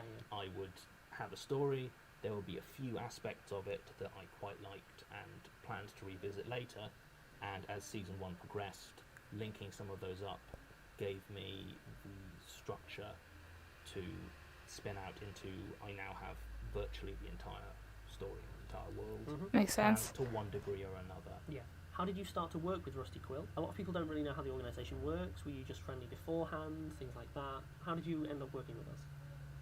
There was a car boot sale down my road some years ago, and I mean, I'd never considered myself the sort of person that would buy a Ouija board, but no, I perform with a somewhat lunatic stage show called The Mechanisms, which is mythic space pirate musical cabaret.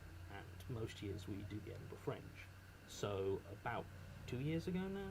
Yeah, it was about 2 years. Alex, who I sort of knew through a few people vaguely, ended up coming to one of our shows and saw it and really liked it.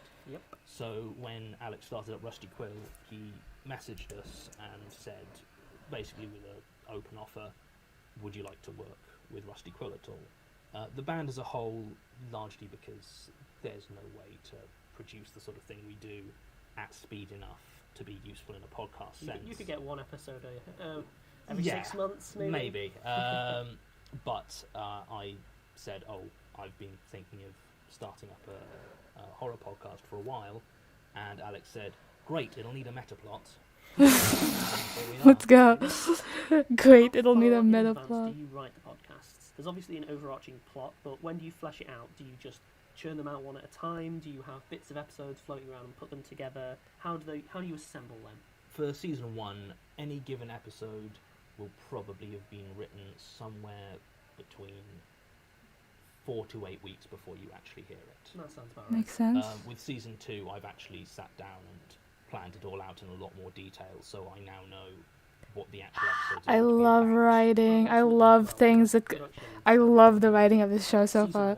I know it's going to get better and better because of how many threads are set up and connections there are and how much it seems they've thought this through. I've loved it so far. Also, for season 2, I've been writing a lot more stuff down. Season 1 was incredibly intricate, but also largely lived entirely inside my head. Some of the episodes which are dreamlike in tone, because they were written to be dreamlike. Others are a bit dreamlike in tone because it was very late at night when they were written.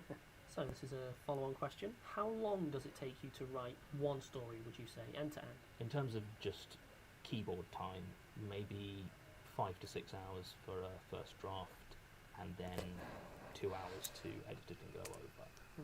In terms of actual planning, I will generally have an idea and then be constantly churning it over in the back of my mind for about a week, so that when I finally come to write it, I have a much more complete idea of what's going on and how it's going to shape up. So, another question here. I already know this is... How do you prepare to record an episode? Alex directs, but what does that involve? This is already, like, this show, especially this fucking Q&A already, has already turned out in a way where I can tell this is going to be one of my sacred writings. Like, one of my sacred creations where I go, like, this writing is untouchable. Like, it's impeccable. And I'm like, I look at it and I go, if only I could do something like that. Like, it's gonna, like, this seems like it could be one of those. Like, one of those is Undertale. The prime one is Undertale. What else is there? There's this one fan fiction.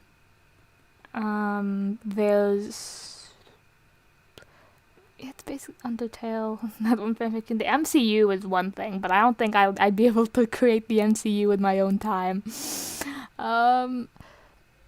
Bunch of things. Movies. Infinity War, like specifically Infinity War, I can see that. Like, as Infinity War. What else? There's probably a lot. There's a lot more, but the main one is Undertale, and I feel like this has the big potential for me to be like, I wanna be you. I wanna be you. Like that kind of thing. I'm interested in the technical and the performing aspects of this. So, before we get into the technical, on to your side, we are about to record an episode. How do you prepare for that, beyond just obviously writing some content? Well, obviously I've been fasting for a few days to purify the blood. To be honest, largely it involves just sitting there and reading the first few paragraphs in the archivist voice to get my head in the right space for actually reading it. So from my perspective, obviously there's an element of setup involved. We use various amounts of equipment I won't go into here. But once all of the mics and equipment are set up, what we'll tend to do is we'll sit down and we'll just run through the episode very quickly and decide if anything unusual has to happen in performance, and we'll address how that's happened, so changes in voice, pitch, things like that. If there's any soundscaping. Soundscaping, yeah. And then beyond that, the only other thing that really takes a lot of time with prep is when you have multicast recording. Because that slows that process down a lot, because then you have to sort of go line by line, make sure people understand the intent of the lines, how do you say that, how do you project that, and then we're into more sort of basically the nuances of it, rather than just the sort of get it down, get it recorded. Yeah, the last episodes of the first season were easily the most complicated, because we were doing an actual audio drama rather than the audio dramas. Drama-esque anthology series. Yeah. Following on, feel we've already addressed this a bit. Are there any Magnus bloopers? Has Jonathan Sims ever laughed? Ever? No. I laugh a lot. I laugh uproariously. Some might say that I laugh too much. Not many? No, I've never actually heard it, but I assume and they're dead now. I assume they say it. But in all seriousness, from the production side, we do have a few recorded gaffes, but we're not intending to release them anytime soon. Mainly because it's a bit of a mood killer. Also, I'm very sweary in real life. That sounds like a joke because I'm a relatively deadpan person, but it's not. I'm very sweary. And this have a brackets clean rating on iTunes. Brackets clean rating. I could say bums maybe, but I won't. So again, discussing some more of the production side. When putting together an episode like Hive, how do we get the SFX? What goes into making those SFX? So a lot of our sound effects will come from online archives. I can't recommend enough things like freesound.org, and there's a few other sites similar to that. Sometimes if you require a really specific sound, something that you just can't find elsewhere, you go out and you do some Foley. Truth be told, that happens less often than you'd think. Like I said, those archives are quite good, and you can get quite good at taking a sound and turning it into something that it's not. For instance, I won't tell people how we make the worm sounds, but it just involves a lot of pasta. Really? Delicious. The worm sounds. In fact, following on from that, have you ever considered your fixation with invasive worms from a Freudian perspective? Don't know what you mean. The idea of pulsating, writhing, elongating worms tunneling into flesh is, it's just good horror, really. I don't know. I don't know. We'll skip past that one. I don't really know what they're getting. It's nonsense, really. What are your fears? Well, quite a lot, to be honest. I feel that it's very hard to write good horror if you don't feel it. You're writing something that you're scared to of. one degree or another scares you a bit. Yeah. If you yourself don't have just a little tingle of fear at the back of your mind when you're writing it, it's probably not as scary as it could be. So a lot of these do come from... They might not be huge fears of mine, but they are things that freak me out to one degree or another. Trypophobia, obviously, is that you? Oh god, rare. I don't actually have trypophobia. I'd say certainly the so that's why that are grabbing people the most, it seems, online are the ones that tend to be quite universal and honestly quite simple. So things like fear of falling. Yep. Free fall was insane. No, exactly. So a lot of these are. It's marrying as universal a fear as you can with the specifics of what scares you. So taking your own fear and making it transferable. Yeah. So you listen to any episode and you can probably glean a nugget of what scares me. It's been confirmed that you like M.R. James. So with that in mind, what's your favourite story of his, and do you have any other literary inspirations? It's called the Magnus Archives. the show is called the Magnus Archives. I don't know it's Count Magnus. Magnus? That's why the show is called the Magnus Archives. To be fair, there are others that I'm very fond of from M.R. James. Weirdly enough, I have a really specific soft spot for a school story because it is possibly the most minimalist ghost story I've encountered that's managed to have a really significant effect on me. So, inspirations other than M.R. James? I've got a real soft spot for old school creepypasta. Who doesn't?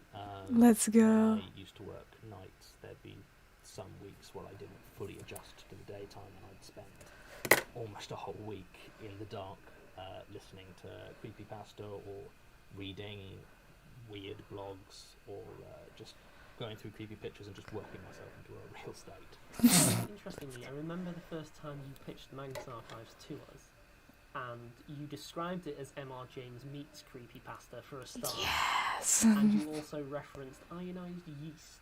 Oh, that's because again, when I was working night shifts, I lived off the generation of horror podcasting before ours. Mm-hmm. So Pseudopod, who are still going strong, and the early seasons of No Sleep, Knife Point Horror, and also I used to delve into radio archives, and one of them from the 1940s was a show called Lights Out, and it was very much of the time, but it was mostly sponsored by ionized yeast, and every episode there'd be like a minute-long unique ionized yeast advert about how if you're only feeling half alive and you were too old and tired for your job at the war factory, I sure am discouraged. So there you have it then. The primary influence of the Magnus Archives is wartime horror. Wartime ionized yeast.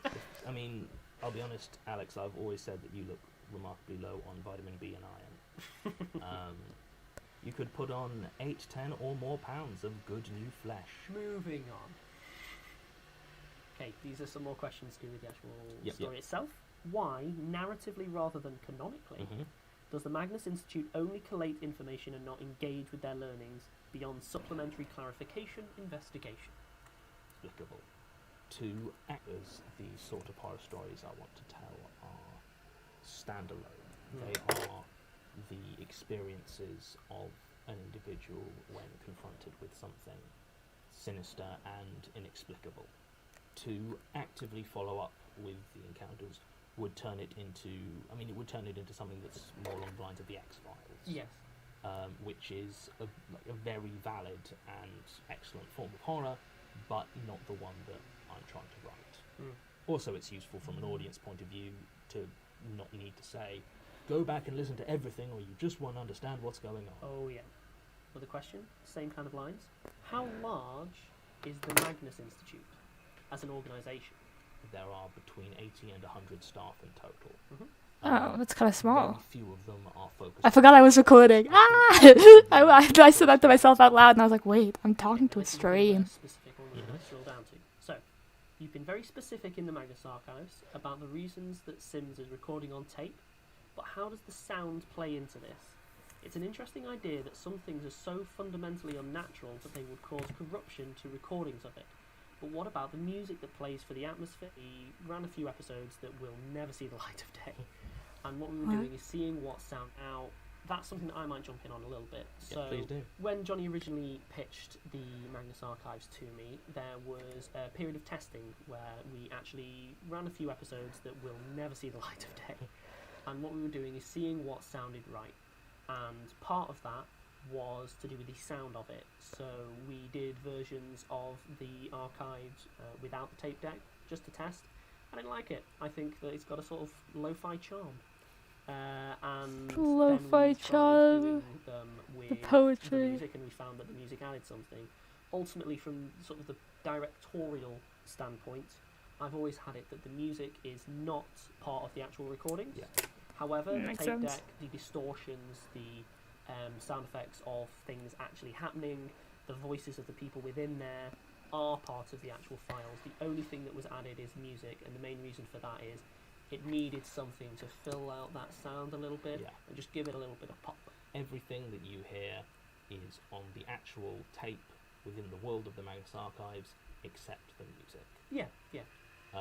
And just to say, we do not mean to say that there are lost episodes of Magnus out there. It was largely the first few episodes we just did over and over again in various formats. Yeah, we just did multiple permutations, so you've not missed anything, I'm afraid.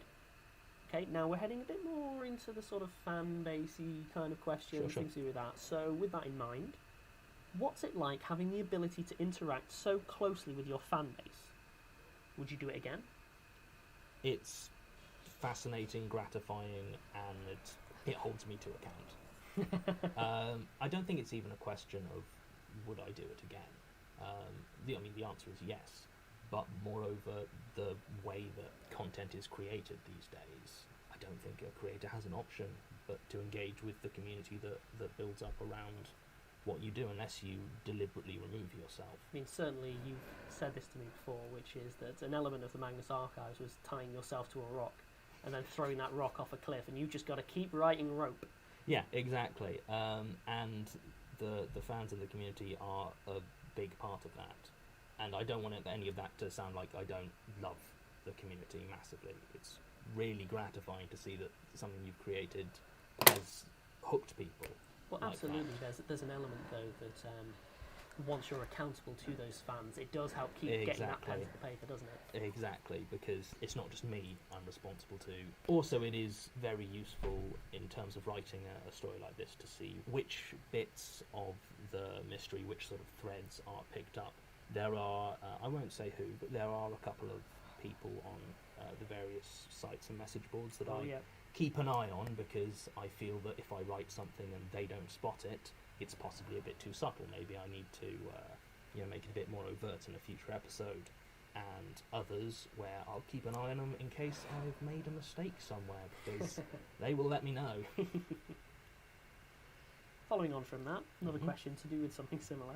How do you feel about the level of scrutiny that your work gets from listeners? Does all of the checking and fact-checking and so on outweigh the positivity of listening to people on the forums going into their own theories in depth? I mean, that makes it sound like having that level of scrutiny and being called to account when I make a mistake isn't a positive. I mean, it feels a lot like if you're writing a final exam, for instance, and you have somebody standing over your shoulder pointing out whenever you make a mistake. You might give them a look and be startled or even annoyed, but it's good because it's my final exam. You're not writing unintelligible nonsense. And moreover, especially with a show like the Magnus Archives, where everything is very intricate and everything needs to be internally consistent. Yeah. I can't be allowed to make mistakes because that's not fair. It's straight up not fair to ask people to try to figure out a mystery I'm spinning out and then constantly make mistakes, get dates wrong, or feed people false information. Do you have any plans to break the mould of your current narrative style? It seems like there would be some difficulty in telling the current arc without more live-action style narrative sequences. Yeah, I mean, obviously that question... We did it in the finale. The finale of Season 1 came out. Generally, as the series goes on, there will be more of that. At its core, it will still remain one episode, one statement, one story. Yeah. And the last question we've got, actually, let's try and avoid spoilers. Okay. What would you say is the biggest challenge that is facing you in Season 2? Balancing horror and mystery. Because fundamentally, you see a lot of horror mystery series that start off extremely strong and peter out a bit, because at the beginning, horror and mystery are fantastically good together. Oh, yeah. Because they both rely on the unknown so heavily. And so the unknown feeds the horror and entices the mystery. But as it goes on, the mystery needs to get answers, otherwise you feel cheated, whereas the horror needs to stay unknown, because if you get all the answers to what the horror is, it's no longer scary, and if everything stays unknown and horrific, then you don't get any answers to the mystery. So I would say the biggest challenge is trying to keep everything unknown and scary, while at the same time providing enough answers to the mystery that people are willing to stay around and learn. Well, Gertrude Robinson did get shot by someone. I don't know if that's horror, if that's mystery, but I think it might be mystery. More so mystery than horror. They will, in time, come to light. So I think that about wraps us up here. Thanks again, Johnny, for all of your time. Johnny. So yeah, people call IRL Jonathan Sims Johnny. I've seen that before. People calling him Johnny and calling. Thanks to everyone who's been listening so far. It's completely blown us away, the response that we've had from everyone. We weren't expecting this kind of following, not even remotely. It's an amazing thing to happen. But if people are able to, please do leave reviews on iTunes and podcast services. Write reviews yourselves. To my mother. It makes a massive difference to a smaller operation like us. Be sure to The college check that out I'm not Facebook, going to Twitter, just at messaged me Quill, Merry Christmas. Thank you. our forums, I'm not the going to your website. college. But Sorry. we're also nominated at the moment for a couple of the categories in the Audioverse Awards, which are voting is open till the 6th of November for the semi-finals, I believe. So if you get a chance to pop on there and give us a vote. My hands are so dirty. Again, the response we've had from fans has been amazing, and anything that you're able to do in that would be a huge help to us.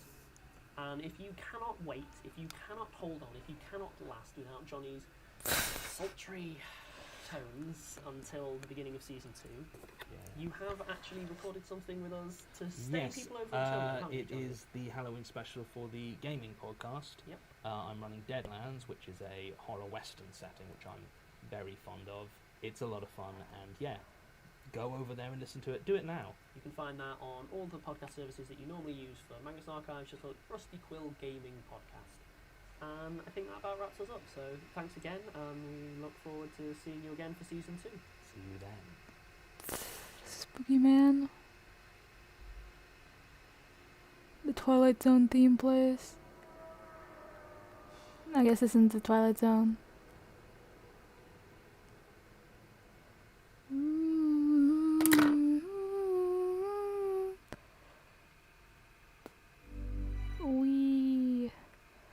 Spelling bee is one of the first things I do when I Foot. get up. I feel like I Maybe. play spelling bee I don't in know. all the little in-between moments Foot. of the day. I tend to look for every four-letter trying word to I can foot. find, often making some up. Mopatel. Ugh. Talia. Tilapia. There we go. I go through and try to get the pangram. Pangram, which I often call panagram, and you often say it's pangram, is when Okay. you find a word. What should I sometimes there's do? More than one, which is pretty fun. Let me check the list that I got. This has been cool. I'm still working on this. It's been so long. Oh my god. Okay. Let's see what the list the person sent me. What episode did she react to? That's cool. Human Remains. New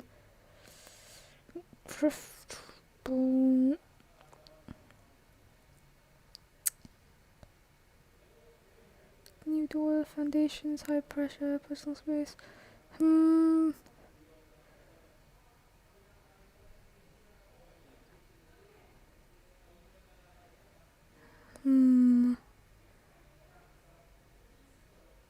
the list there's some that are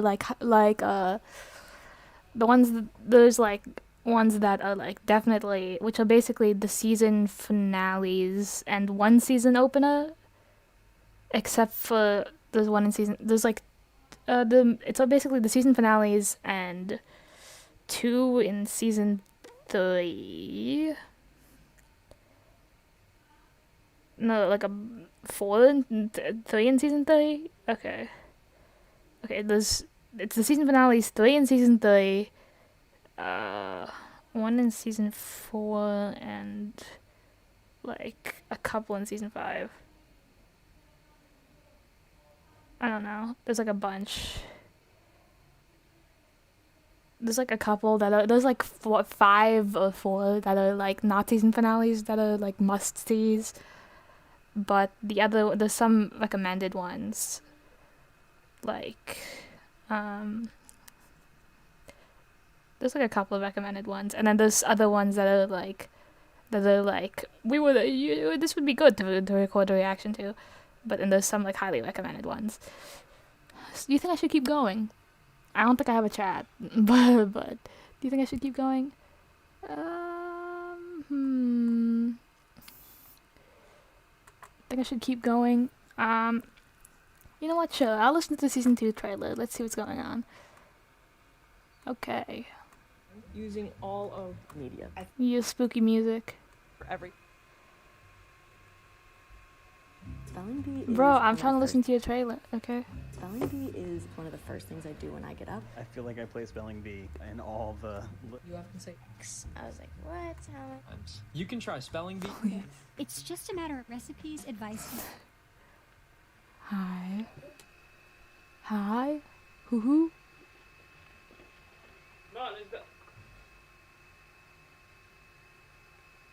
Martin? I thought... Is the trap door open? No, it's been locked for weeks. Why? No reason, just seemed, Martin, you've left the recorder running again. No, I didn't. What? What was that? Magnus Archives Season presents.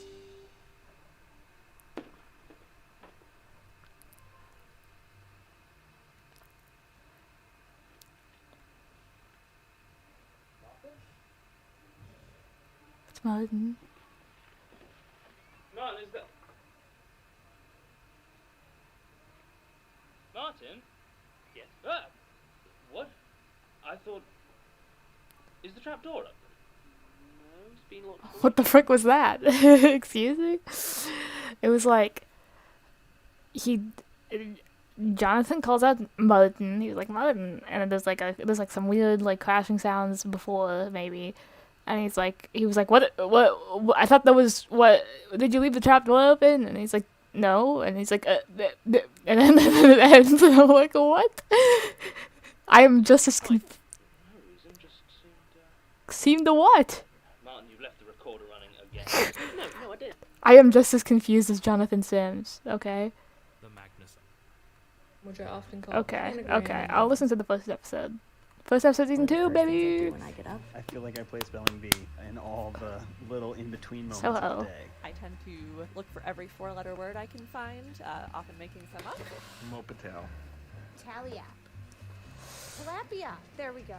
I go through and try to get the pangram. Pangram, which I often call panagram, and you often say it's pangram, is when you find a word, sometimes there's more than one, which is pretty fun, using all of the letters. Whenever I get a panagram, it makes me feel incredible. Palatial.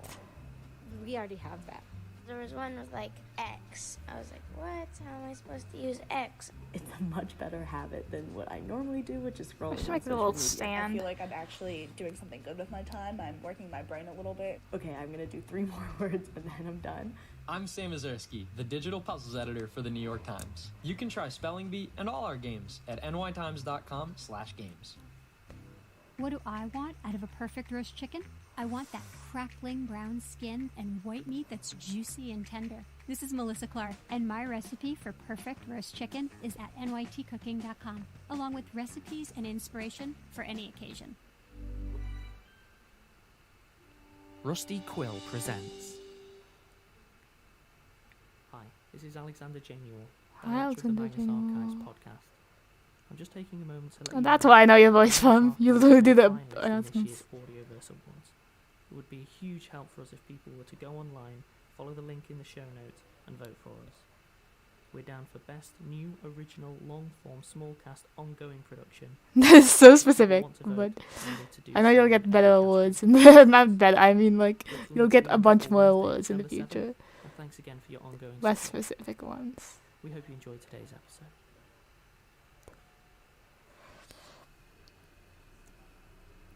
We stand now.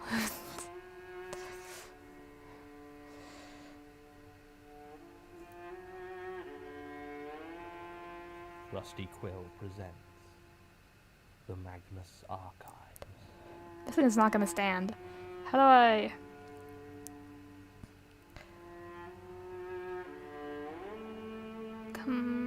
Maybe that's good enough then. Episode 41. Too deep. Statement of Jonathan Sims. I read that in the description. I was like, what? Let's go. Talking kill. I want to see Jonathan Sims do his. Okay, let me pause it. I want to see Jonathan Sims do a statement in character, but instead of someone else's character, it's literally his character. Go, Jonathan Sims, go! I want to hear your dry fucking voice going like, let's go. Okay. Beloved. Oh, this guy. I've gotten supremely attached to Jonathan Sims. Statement of Jonathan Sims, head archivist of the Magnus Institute, regarding exploration of the tunnels recently discovered below the archive. This is cool. Statement given direct, 2nd September 2016. Statement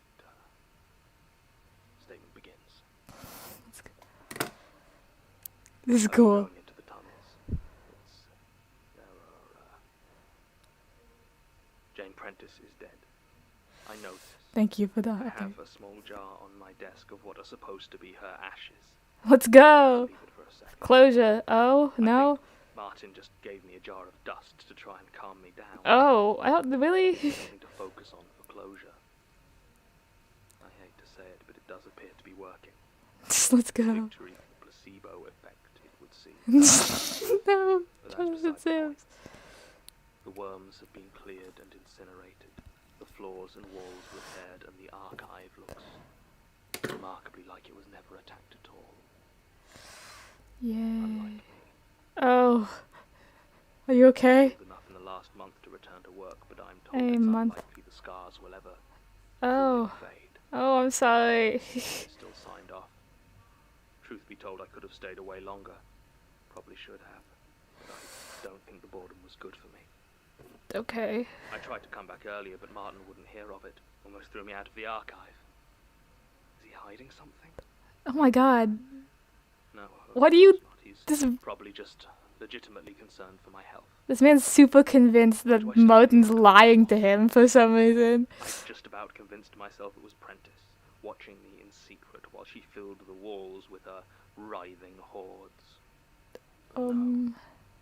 She is dead and gone, and still, whenever I talk into this damn thing, I feel this. I'm being watched. I know I am. Who? I think it was some aspect of the recorder itself, but it still happens even when I'm just reading these files. Not as strongly as when I'm recording them, perhaps, but still there. Is it?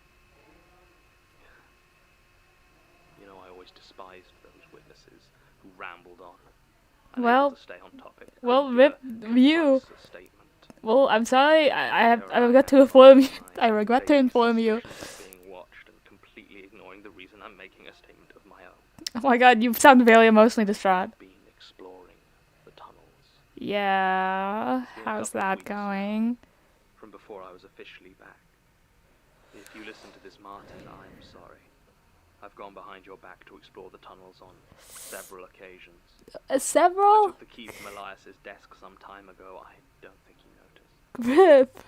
Since Martin stopped living in the archives, I've had ample opportunities for exploration by night. Part of me still wonders if going down there after dark was more dangerous, but the pitch black of those tunnels will be no different in the daytime. The only light down there is what you bring yourself. The first time I attempted to explore them, I had no idea. I brought one torch, and that was it. The lights in the archive were off when I arrived at the Institute. I hadn't been down here since it was full of worm carcasses. I'd never explored down here by torchlight, and the shadows were starker than I had anticipated. Every time I walked between the shelves, I swear I would see movement out of the corner of my eye. But when I turned, there was nothing. Bro. Obviously, there was nothing.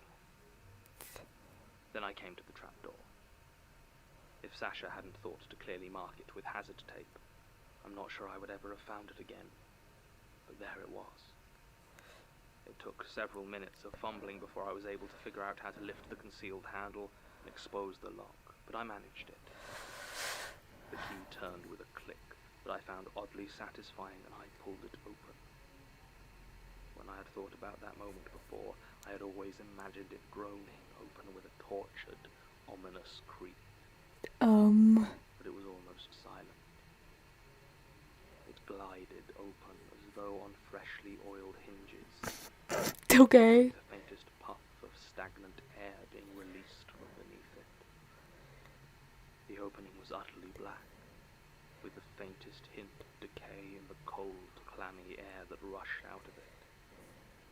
The stairs down it were steep, far steeper than I remembered them from when I had first climbed out. But those memories are unreliable and tinged with other, more intimate experiences. I turned the torch on and was pleased by how easily it penetrated the darkness, illuminating the rough grey stone below. That's good enough. I was expecting Mommy. my torch to be met by hundreds of decaying worm husks, but the Oh. passage seemed to be empty. Oh my god, this place is so wet. Down into the tunnel, closing the trapdoor behind me. It is hard to put into words how it felt to be down there in the cool, mouldering air. Ooh, I need to give it a little cud. Ah! Have you ever left a crowded room and literally felt the silence as you walked out into the night? It was something like that. A sudden, quiet absence. Not in itself a fearful thing, but unsettling. In a way I hadn't noticed through the fear and adrenaline of my first time in tunnels. I took a moment to examine the feeling, but couldn't trace it to anything obvious, so I began to explore. It was almost unreal how quickly I became lost. I generally consider myself to have an excellent sense of direction, but within minutes I became unsure of exactly. This is so cool. We're having Jonathan Sims give a statement. The excuse of the corridors all I like the that. same, as they varied significantly in height and construction. Some were built of sturdy brick. Some seemed almost as though they had formed naturally, though in all cases it was the same dull, grey stone. To call it a maze wouldn't quite be accurate, as a maze is designed. It is set out with an obvious goal, even if that goal is to confuse and disorientate. Disorientate. This place felt more organic in its unpredictability, as though it had been intended to be used, to be travelled, but had gotten twisted somehow. Ooh. I found spaces that seemed intended as rooms, but without doors. Elsewhere there were doors that seemed simply attached to the walls. Most of these were firmly shut, though some opened to reveal the flat grey stone behind. Only a handful I opened had actual rooms behind them, and in It's so every case I soft. found myself wondering whether that was where Martin had found her. There was no way to tell. Even when the police finally found Gertrude's body, they took it, chair and all, as well as all the tapes. Evidence, they said. And they might be right, though I don't envy them the task of going through all of them. Bro. There must have been hundreds. No. With I the suppose in some way I recordings. do envy them. The An statements. insight into my predecessor's time here, something I desperately want to know more about. Whatever's on them, it must be important, because either she chose to hide them down here, or whoever killed her did. Either way, I have a feeling it isn't something the police are going to understand. You could say that again. Across a lone cassette lying in one of the corridors, dropped and overlooked, but there was nothing. Just dark and empty tunnels, silent and unwelcoming. I foolishly didn't think to make a note of the time I entered the tunnels, so it was hard to say how long I had been. Yes, I've been leaning or back. how far I had gone when I found the first of the worms. What? It can't have been Oh. for half hour. They were long Caucus? dead by then. Yeah, Shriveled, caucus. stringy things like discarded sausage casing. It was odd to see how clear a line there was between the wormless tunnels and those where they lay rotting. A clear line beyond which the cleaning crews had decided not to advance. When I crossed that line, I half expected the corpses to spring to life, turning their squirming heads towards me with a predatory lunge. But they were still. Nonetheless, I went slower through those deeper passages, picking my footing carefully so as not to touch them. The air was colder here, suffused with the faint tang of rot. I began to wonder how much battery I had in my torch. I had put a fresh one in before my expedition. I'm not stupid. But the more I thought about it, the more I realized that I don't actually know how long batteries last for continuous use in a heavy-duty torch. I'm sorry. I'm sorry. I'm dying. Maria, I just... What the frick? Why is it white? Spotify. Calm down. Okay. Sure. Maria, boom boom. Just met a girl named Maria.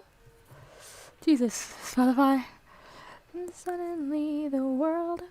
Yeah, this isn't... a relevant song. I just watched West Side Story yesterday, and it was very good, by the way.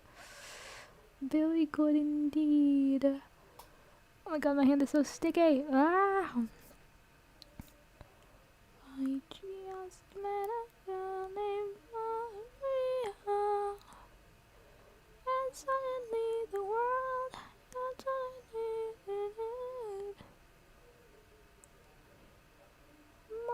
Maria, I just met a girl named Maria.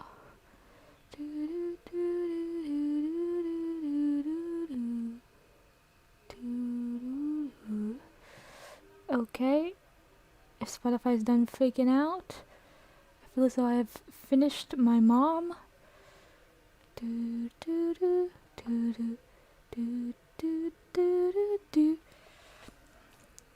go a little card.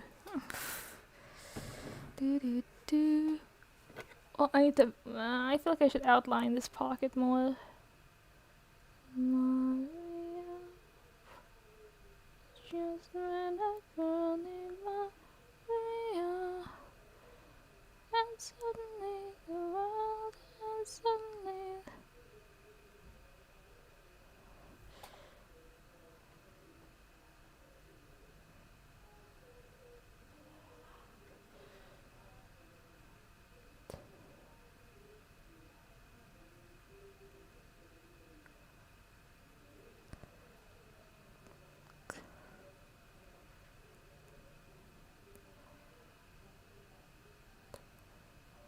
She's a pretty girl in that mirror there. Attractive girl be.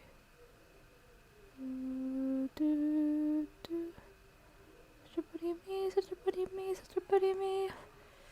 I feel bling and enchanting, bling and wishing for joy.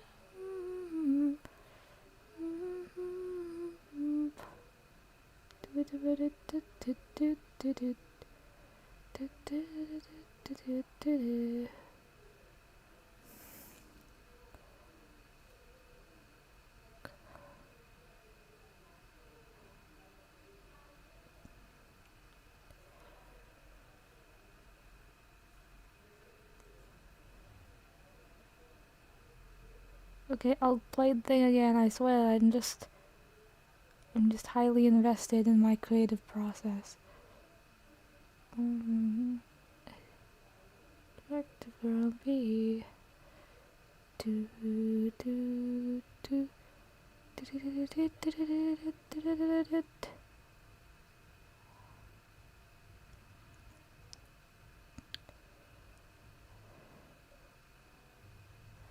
What mirror well? Okay, that's pretty good. I'm not gonna give it a face because that would be awful and it would look terrifying. Okay, let's back. Jonathan Sims! I hadn't even been down there an hour, but already it felt like the lighted cast was weaker, somehow. I realized how unsure I was of my exact route back. Oh no. I decided I would rather cut my first trip unnecessarily short than risk being trapped down there without light. So I turned back. It was almost impossible to retrace my steps. I tried to remember my route using what vague oddities I could remember as landmarks, a burned door, a particularly warped corridor. But trying to find them again was useless in the winding passages.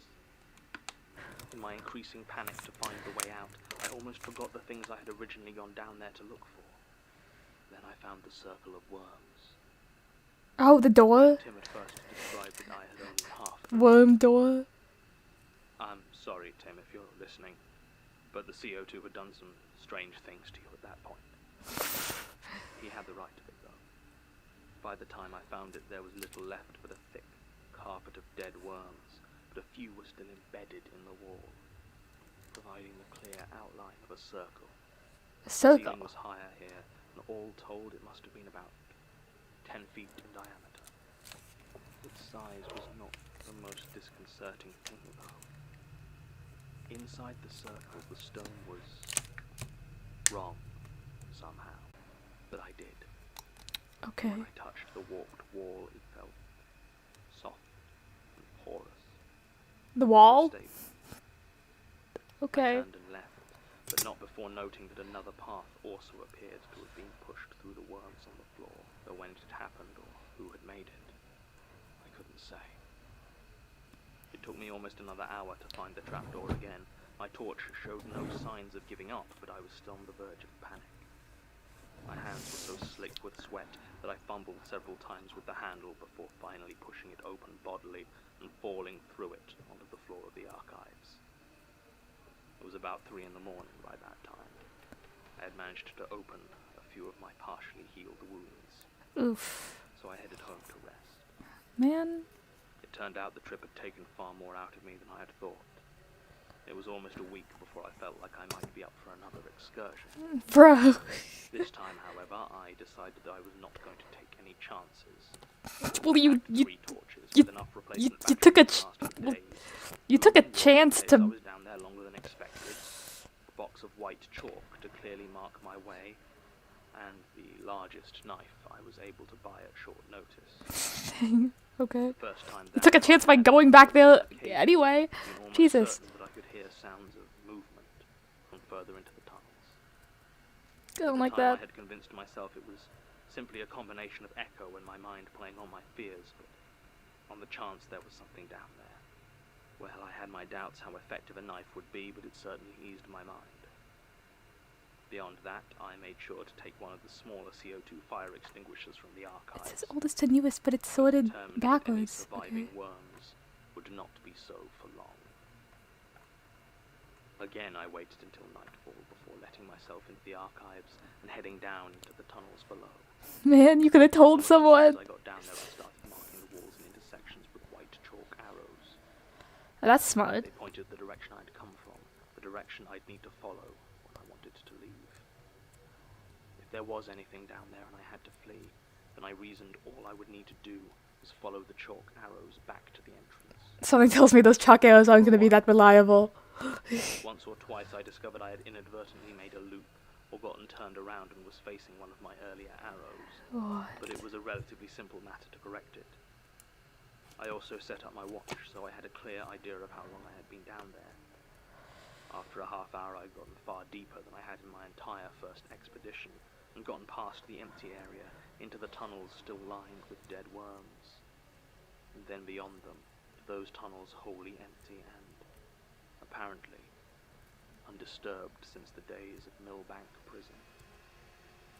I had done what research I could on Millbank. First proposed and designed in 1799 by Jeremy Bentham, a philosopher who wished to test his theories of the Panopticon prison. The Panopticon? Be arranged in a circle around a single. I've heard about the Panopticon.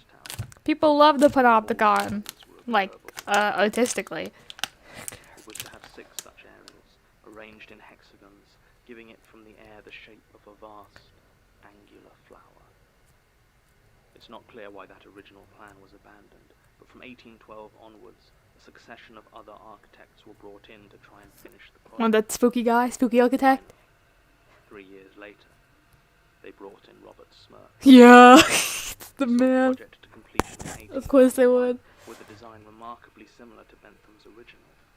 However, whereas Bentham's would have been geometric and easy to navigate, Millbank Penitentiary as it was built was more often described as an eccentric maze, twisting corridors, doors How big should I make and this? narrow passages so poorly lit inmates would need to feel their way along. Throughout much of the 19th century, it was where prisoners were kept before transportation to Australia, and the brutality of the jailers was said to be second to none. Its position on what was then marshlands hardly helped, with sickness and disease rife within their walls.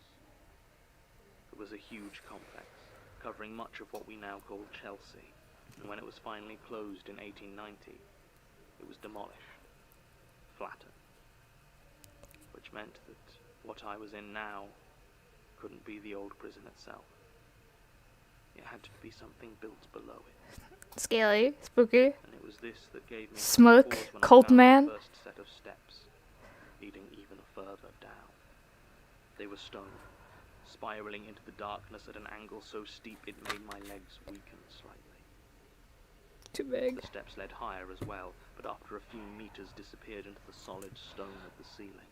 I made a note of their location and carried on, keen to explore as much of the first level as possible before going any deeper. Jesus Christ, Jonathan, why? Very apparent that these tunnels must have covered the entire area of Millbank, or even further. And there was every possibility that they continued for miles. I had seen little down there of note thus far, something I will admit gave me a pang of both disappointment and relief, and took a short break to drink some water and compose myself. Oh, it was shortly after this I found the next staircase. It was identical to the first in material, and construction, and look. It was the same in all but one detail. The large chalk arrow pointing downwards. I'm sure I don't need to say that I had not drawn it. My own arrows were jagged, workmanlike. That's cool. This was curled and neat, pointing the way with a flourish. That was when I heard the noises again. Ah, no! Footsteps, I suppose, but if so, they were soft. You dirty. Okay, I'm just gonna need you. There was someone running around those tunnels barefoot. Oh my god, I didn't expect that one. Noises did not return. Someone drawing an arrow he didn't even. I am not a brave man. Let's I go. believe I'm starting to come to terms with that fact.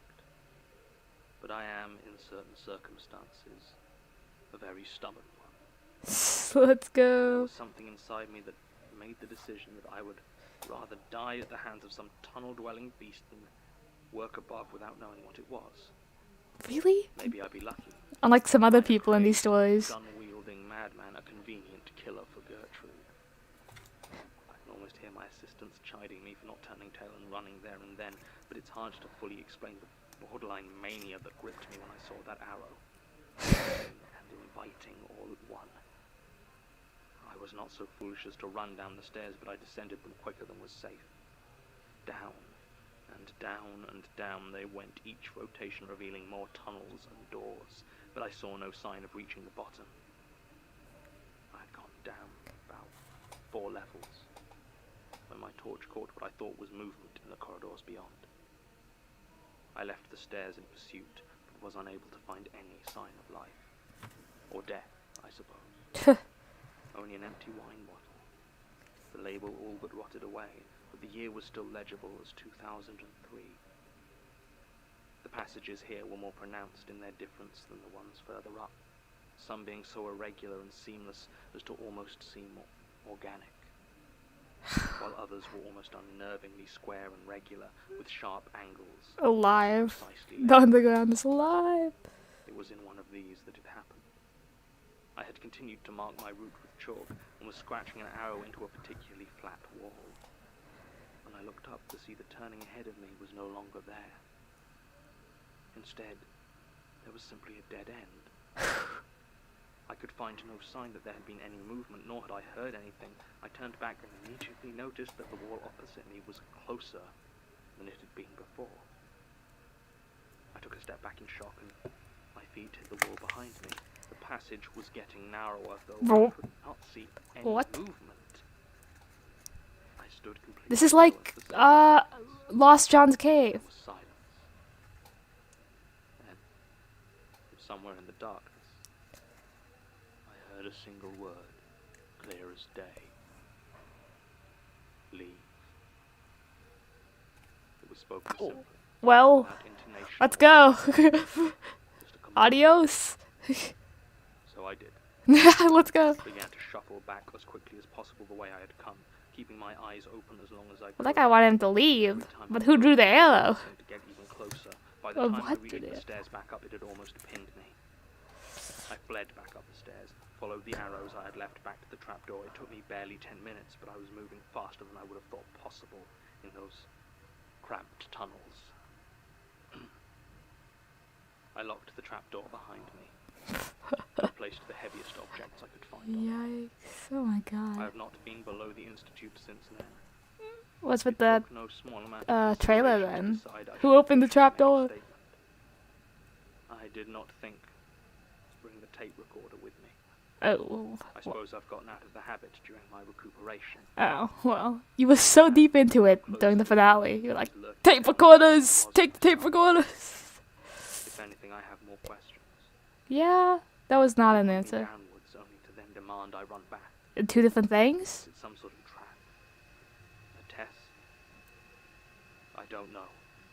But right now, finding whatever secrets might be lurking in those tunnels is my primary concern. The guardian of the tunnel says no. Okay. Supplemental. I don't care about the tunnels, or the secrets they might hide. That's not strictly true, I suppose. I do have a burning curiosity as to what is down there, but my primary focus must be on who killed Gertrude Robinson, and I do not believe for a moment that it was a wall-moving spectre from the depths of the earth. Okay. No, far more likely it's one of my colleagues. Elias is a prime suspect, but it could have been... Oh my god, that's your boss. I've told Martin the second tape recorder was lost in the attack. Having two means I can make 2 tapes from each recording, one containing the main statement and notes which will be stored in the archive, and the other containing the statement, notes, and this supplement, which will chronicle my own investigations. These tapes will be hidden. If you're hearing this, I assume you're my replacement following my death or disappearance, and have received instructions on where to find them. What? I don't know who. I have little more to add to the initial account. Am I just hearing this like in a different universe? And haven't had time to begin personal investigations. My statement was, of course, completely true, though I have deliberately overstated my interest in the tunnels. Let's go. If my colleagues believe that to be my main focus, they may let their guard down. Oh my god. This level of paranoia is new to me, but I'm learning. I think I'm needing this too much. Trust can get you killed. End supplement. We have the little supplements are like his like investigations now, and they're like hidden, and it's like cool, and it's like ooh, are we gonna get like plot updates all the time, or at least Jonathan Sims plot updates all the time? I mean, we were getting it last season, but are we getting like continuation of season 1 mysteries, plot twists, plot updates? Ooh, that's cool. I was like so confused and I was like, this was like, it's like my top priority is finding what's in those tunnels. Like, and it's like, update. I don't give a damn about the tunnels. It's like okay. It's like I'm a liar. I'm a dirty, dirty liar. I'm playing them all. I'm in my super spy arc. Okay, jeez, man. Whew. Jonathan Sims. Calm yourself. So, he suspects his colleagues. We know that fucking Sasha? We know Sasha's fucking possessed, which he didn't seem to notice for some reason. Sasha's possessed, but that doesn't mean she was, like... You think it's like that guy before? The guy who got replaced by a different person altogether. Like, he got replaced and everyone said that was him. Like, that was that was the guy. Like, and all the pictures were like, I think the pictures were the same too, and it was that guy. No, was it? No, and the pictures weren't the same. The pictures from the past weren't the same. But like, everyone said it was that guy. It was like, it was the replacement. Do you think it was that then? That's why he didn't realize she was different, because he couldn't? What do you think? But yeah, but like I don't think that means she was possessed beforehand, like, or something, or she was like, or if she's the one who killed Gertrude Robinson. But like, were any of them even here? Well, she did work at the institute prior, and she did test out all of those things. Who's to say she wasn't like corrupted or something? But like, too obvious. Elias, maybe, but I don't think so. He seems like kind of like a pussy, just a little bit. Like, he's like, oh, funding, and I kind of didn't believe you when you talked about the worms. Like, I don't know. Who would it be? Like, really? Like, Martin or Tim? Like, I don't even know Tim that well, but like, I don't think it's either of them. Like, who do you think it would be? this is gonna be a plot twist. He's like, I don't give a damn. So he's looking into Gertrude's death, and he's like trying to lead them astray. That's insane. That's absolutely insane. This is a cool season opener. Okay. Okay, what else could I say? That was cool. Jonathan Sims, head archivist of the Magnus Institute. I really liked the arrow thing. I guess the feel factor of it was slightly limited by the fact that it was very obviously not drawn by him. Even though it would be cool if it was like just like his arrows. Like that would be like even scarier to me, in my opinion. Like it was just like his. Like as if he drew it himself. That would be creepy.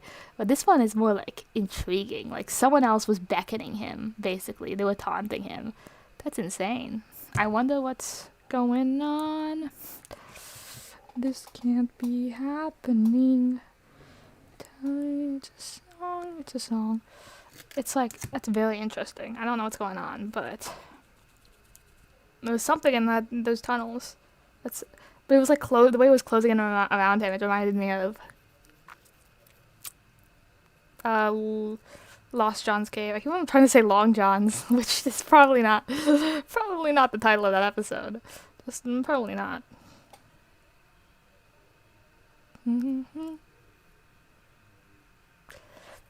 Okay, that was cool.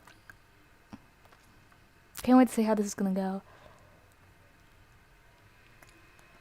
The Magnus Archives is a podcast. Sorry.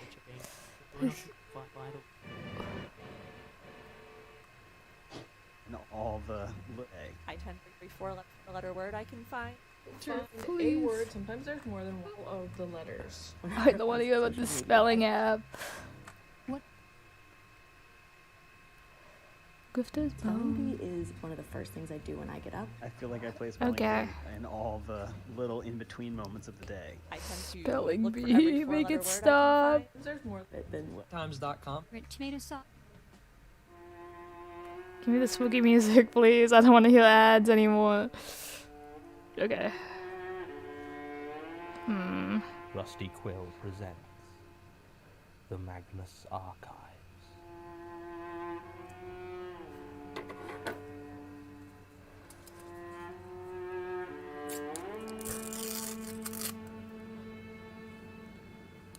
Episode 42. Grifter's Bone.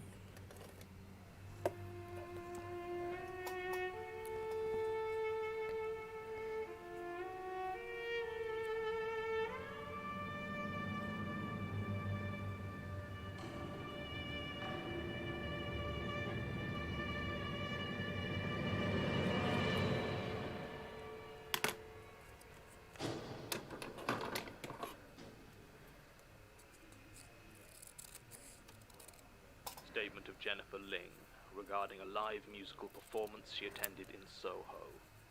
Original statement given November 3rd, 2013. Last item, Soho. Audio recording by Jonathan Sims, head archivist of the Magnus Institute, London. Statement begins. Anyone who's written about music long enough has at least heard of Grifter's Bone. An urban legend, I guess you could call it. Not quite a ghost story, not quite a joke. Not quite a real thing. Sometimes they're a band, sometimes it's just the one guy. If the story has them as a band, then the only one whose name the old-timer knows, because it's always the old-timers telling these stories, is a guy named Alfred Grifter. Some will swear blind it's his real name, others will just give you a knowing look and ask if it sounds real. Fact is, no one knows a damn thing about him except the name he goes by, so it's all just story and gossip. But there's still plenty to go around.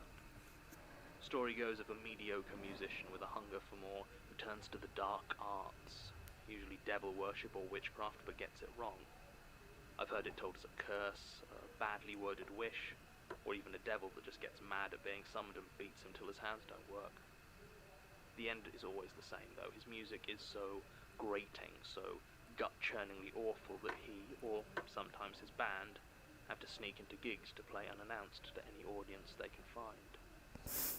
The music is dreadful, a grim cacophony of discord and noise, too too much to bear.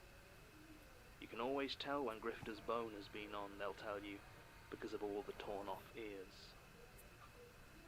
They're not entirely wrong. I've been writing for Earful for a while. Used to be just me firing my music thoughts onto a blog, but a few years back my then friend, now boss, Tommy Moncrief, said he was starting up a music site and would I write for it. I said of course I would, and now here I am running video content for it. Earful.com's only been around 3 years or so. What would happen if I looked up this website? World of music sites, that gives us a pretty decent pedigree. Tommy's from the old school, used to write for dozens of music magazines back in the Dead Tree days, before print became an embarrassing older relative that just wouldn't die. Point is, he knew a lot of older contacts and writers, most of which he brought on board for Earful. That means I was quickly brought up to speed on decades worth of London music scene gossip by middle-aged white men who only ever wore t-shirts for bands that ended tragically. And that's when I started to hear about Grifter's Bone. Whenever someone was listening to some subpar submission, or even just some music of their own that wasn't well regarded, one of the old-timers, usually Mike Baker, would shout over, "I see you got the new Grifter's Bone album," or "I didn't know Grifter's Bone reformed," or something like that. It was annoying as hell, but I never really brought it up. And after hearing every possible variation of older folk, you can bet they'll mention Grifter's Bone. It took me a while to notice how weird his reaction was when this happened. Whereas most of the staff would fake laugh, sigh, or maybe swear a little, he would go very still. He'd nod gently and reach up to scratch his ears, still mostly covered by hair. No one seemed to notice. Seems like this guy's listening to Grifter's Bone. And the pattern repeated whenever the band was mentioned. I don't know when I decided that he must have seen Grifter's Bone perform live, but I did. And more than that, I decided he must have fake ears, having torn his own off when he saw the show, and that's why he wore his hair so long to cover them. Okay. I believe it, obviously. It's just a fun little theory I like to play around with. With that man. I believe, and now it seems that he did deliberately try to keep his ears covered. Finally, about a month ago, I decided to just ask him. We'd all gone out for drinks, and I'll admit I may have had a few more vodka tonics than would have been wise, but when the others had headed home and it was just Lee left, I decided now was the time. I asked him if they were as bad as everyone said. He looked puzzled, and I leaned in closer. "Grifter's Bone," I said. He froze, completely still. I waited for him to touch his ears, but instead he just stared at me, unmoving. He began to stutter something about not knowing what I was talking about, but I cut him off. It was written all over his panicked face. He had seen them. I watched as he decided whether or not to try and run. There was a moment I was sure he was going to literally bolt for the door, but instead he sighed and nodded his head. It was 4 years ago, he told me, at the Good Ship in Kilburn. Okay. He'd been watching an up-and-coming metal band whose name he could no longer recall. They'd been fine, a bit disappointing, so he was in a mood to finish his drink and leave. The rest of the audience seemed to be of a similar mind, so nobody noticed when a man climbed onto the stage and set up a small keyboard. The man was short, so Lee said, and painfully thin, wearing a ratty old brown suit that draped around him like, in Lee's words, flaps of ill-fitting skin. Ooh. His thinning black hair was slicked back, and his face had a strange look of cruelty to it. As he placed his fingers on his instrument, they left behind dark red spots on the bright white keys. He said he had never heard of Grifter's Bone before that moment, but somehow he knew that's what he was looking at. And then the music started. After he said this, Lee went very quiet. It was clear he was concentrating very hard. I waited, not wanting to interrupt, but in the end he just shook his head. He couldn't remember the music, he said. He'd tried, but it was just blank. He'd come back to himself, wandering the streets of Kilburn almost 2 hours later, his shirt soaked in blood. Mostly Blood? his blood. What? At this, Lee unbuttoned his shirt and showed me a series of vivid scars slashed onto his chest. I don't know if that's what you expected, The Viv. hospital had said it was likely a box cutter of some sort, but he had no memory of it. By then it looked like he was on the verge of tears, but I couldn't leave it alone. I asked about his ears. He actually laughed at this and said no, he hadn't torn them off. Reaching up, Lee pulled back his long blonde hair to reveal an ear that, at first glance, appeared normal. Looking closer, though, I saw that he was wearing earplugs, flesh-covered so as not to be obvious. Oh. And caked around the edges of them was a ring of dried blood. Ooh. He said it was the only way he'd found to stop it dripping down and ruining his shirts. So it just keeps bleeding? I was a bit freaked out at this. Understandably, I think. Though it was entirely my own fault, and I'd told him he needed to see a doctor if his ears wouldn't stop bleeding. He just shook his head, said he'd seen enough doctors to know they couldn't help, and that he had learned to cope with it. Copium. We drank the rest of the night in silence before heading our separate ways. My hands are so sticky. I know I should have left it alone after that, and I certainly didn't bother Lee again. But I found It's so sticky. either Lee was mad or Grifter's bone was real. I started doing I can't even whip them together. There were a few sites that referenced it as an urban legend. There was a punk duo in Oregon who proudly announced that they had named themselves Grifter's Bone after what they described as Britain's musical Jack the Ripper. There were a lot of posts on music forums from newbies to the scene asking what Grifter's Bone was, but nowhere had anything even remotely like Lee's story. Finally, I can't do my fingers, it's so sticky. Okay, I'm sorry. I'm listening, by the way. to Tommy, who dutifully approved it. I figured I'd wasted enough time on the subject that I could at least put it towards something decent for the site. It did alright, though it wasn't enough of a hit to justify the time spent on it. Lee didn't mention it when we next talked. I had asked if I could write up his experience after thoroughly anonymizing it, and he'd shrugged and said fine. All in all, it felt like whatever it was that had hooked me, it was over, and I wasn't too broken up about it. Then someone left a comment on my article. It just read, "Tonight, Soho." I wouldn't have paid it any attention if it hadn't been for the second line. No earplugs required. These earplugs and the reason behind them had been the only thing he requested I leave out of the article. I mentioned it to Tommy, and he just said something about time wasters and how I had better things to do than spend an evening wandering around Soho, randomly walking into music venues. It probably says something really depressing about my personal life that actually I didn't have anything better to do. So that afternoon I was doing exactly that. Wandering around the streets of Soho, making a note of all the performers listed as playing that night. As expected, none of them listed Grifter's Bone as playing, but I made a note of them anyway. It wasn't that late, but it was already dark, the world illuminated by the colourful glow of the Soho signs and shop fronts. The wind was slow in the narrow streets, but still cut through my thin woolen coat as I wandered, looking for a small, cruel-looking man in a ragged brown suit. I'd kept my watch maybe an hour when I saw someone staring at me from the doorway of a small shop. The sign above didn't have an obvious name, simply reading Crystals, Books, Tarot. He was tall, black and careworn, deep lines of worry etched into an otherwise handsome face. When he saw me looking at him, he began to walk up to me, still with that intense look. I took a couple of steps back and asked if I could help him. He shook his head as if unsure what to say, then asked me what I was listening to. A chill ran over me as I realized he was staring at my ears. I said I wasn't listening to anything as I wasn't wearing headphones and asked him what he wanted. He shook his head again and mumbled something about protecting my hearing. He turned away then and started walking back into the shop. I was about to follow him when I saw a small group of people turning the corner. Their features were hard to be sure of in the dark, but walking at the front, dragging a rolling keyboard case, was a short, thin man in an oversized brown suit. Ooh, it's Grifter's Bone. The three figures behind him were all much taller than him, but each was stick-thin and moved with a jerkiness to their motions. I looked back to where the strange, staring man had been, but he had retreated inside his shop, and the lights were now off, so I began to follow the man I thought to be Alfred Grifter, as he and his companions moved down the street.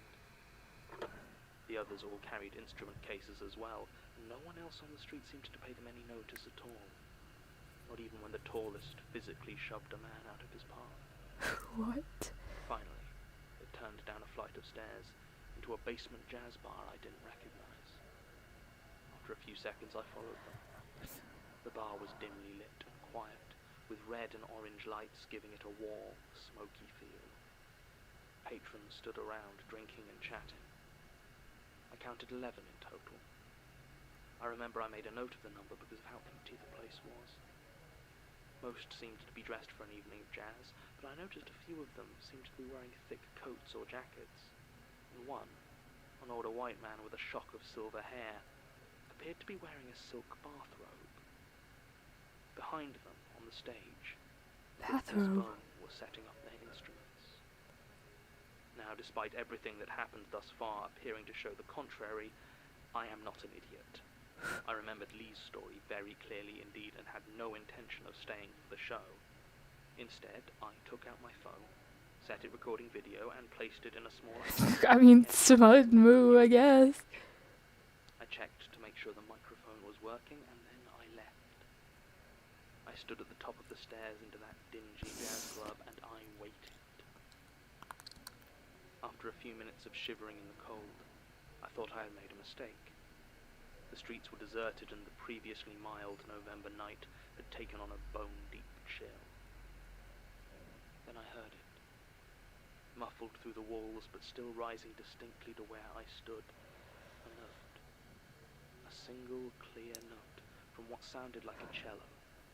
Cello. It was joined by others, a keyboard, a guitar, and over them all the pure piping sound of a flute.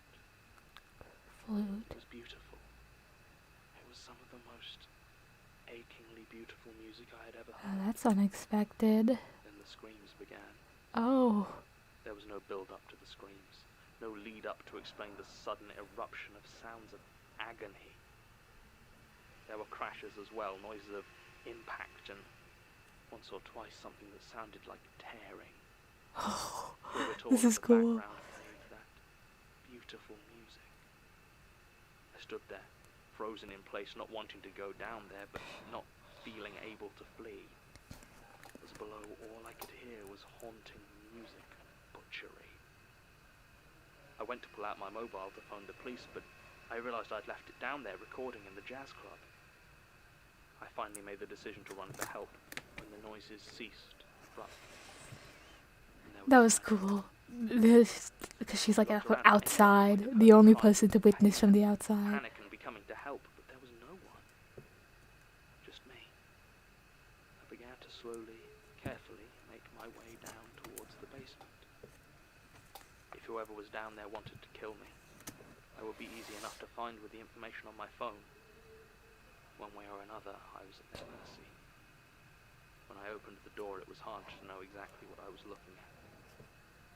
In the dull red light, the torn and mangled remains of the people I had seen alive not half an hour ago were almost indistinguishable from the carpet and furnishings. On stage, the musicians calmly packed away their instruments. They did not have a spot of blood on them. The one in the brown suit, who I assumed to be Alfred Grifter, looked up. He gazed straight into my eyes and said, "Encore?" I grabbed my phone and left. No. I didn't phone the police. I was too scared of what might happen. I watched. So they were all like mangled? Then why did... see anything on the massacre, but there was nothing. It's been almost a week now and I've heard nothing. I haven't been able to access the footage from that night. My phone says it's incorrectly formatted somehow. Relatable. I did go back to the jazz club. I can find no sign of violence, no sign of Grifter's bone, and no sign of the 11 people who died that night. They died? Why did that one guy survive? Statement ends. Our own investigations into the band Grifter's Bone yielded little that Ms. Ling did not include in her own remarkably comprehensive article, Spooks and Solos, The Slim Pickings of Grifter's Bone. Certainly her statement appears to be easily the most detailed account of any encounter with the band, assuming it is to be trusted.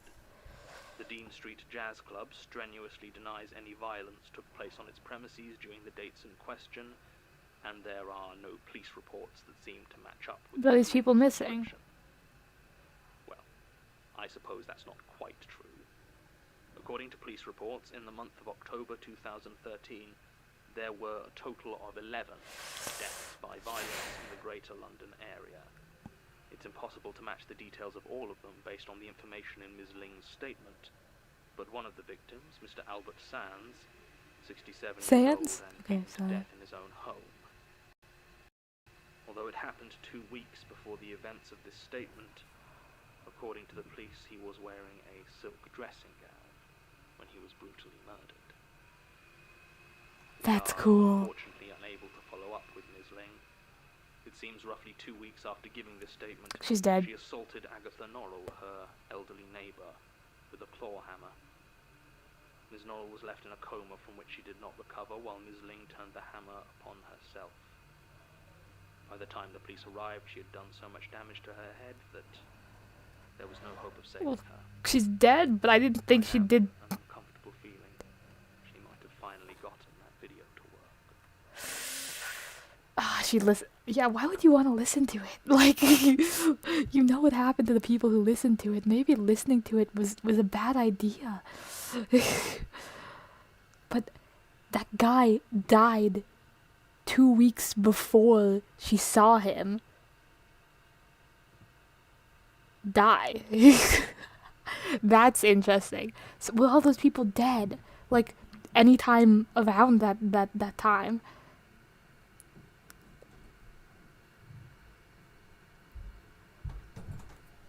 Yellow. Yellow. Where's that one? It's getting a flathead. Oh, wait, what's that? It's a little tag. A what? Old tag.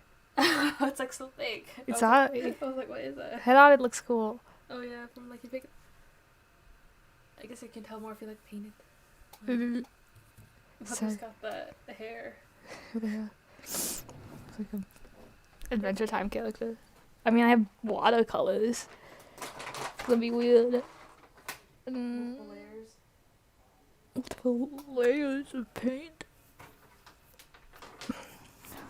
My hands are so sticky. Literally, I can't even like rub them together.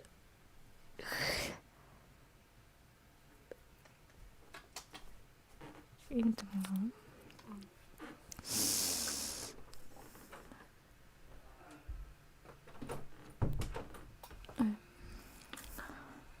yeah, that was interesting. Okay, I was talking about how that person died before they were at that performance. I love like timey-wimey stuff. I don't think we've done any timey-wimey stuff in this. We've done like time perception stuff, and it seemed like he was falling longer than he was falling and all that stuff. But we haven't seen like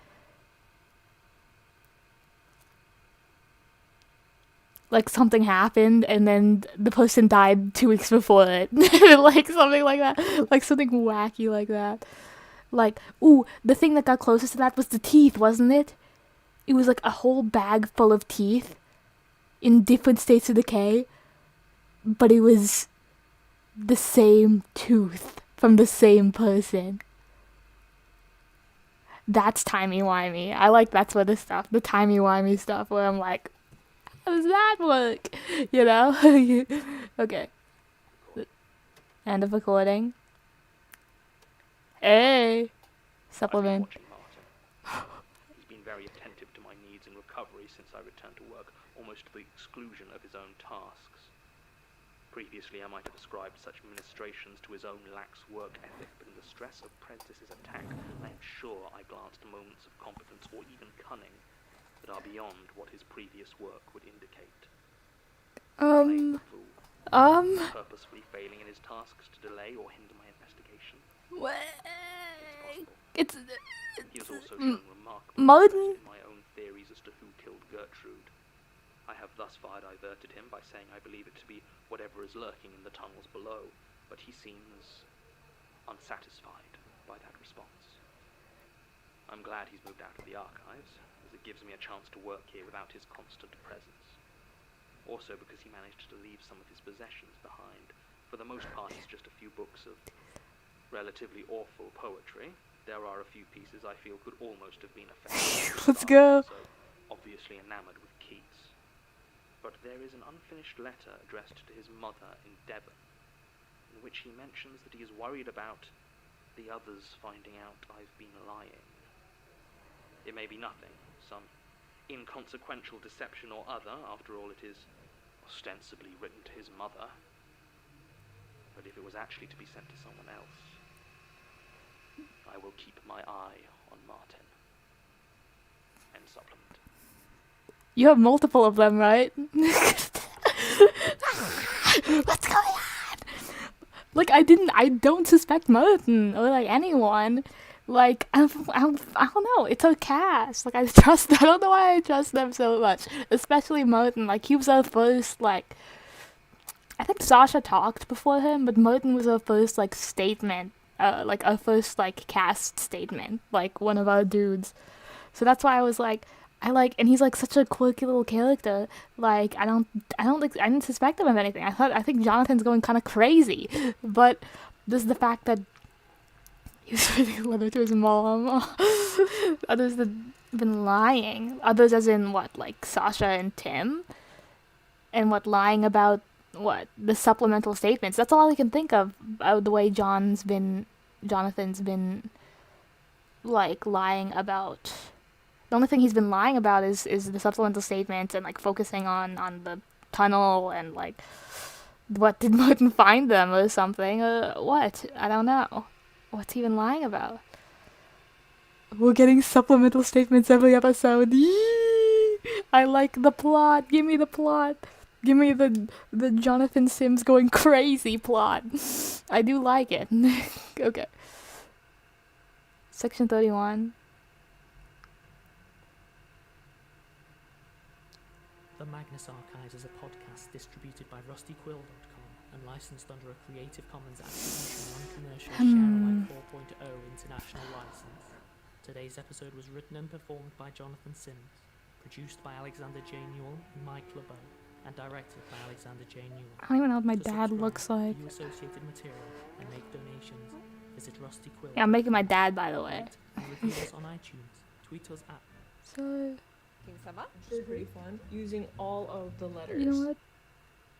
I'm pausing this for now, because I want to go and clean my hands so that it's less inconvenient for me to shape things. And I'm going for 3 hours now, and it's taken forever. I'm trying to make my dad. I don't know how to make him. I don't know what he looks like. But what? What should I do? Hiding it from the door. Yeah, I might be back for the rest of the episodes because I'm on a roll, I guess, and I like the being able to work and also do and also record it and stream it, me reacting. So maybe I'll just continue that later after when I'm doing this more. But I'm be gone for now.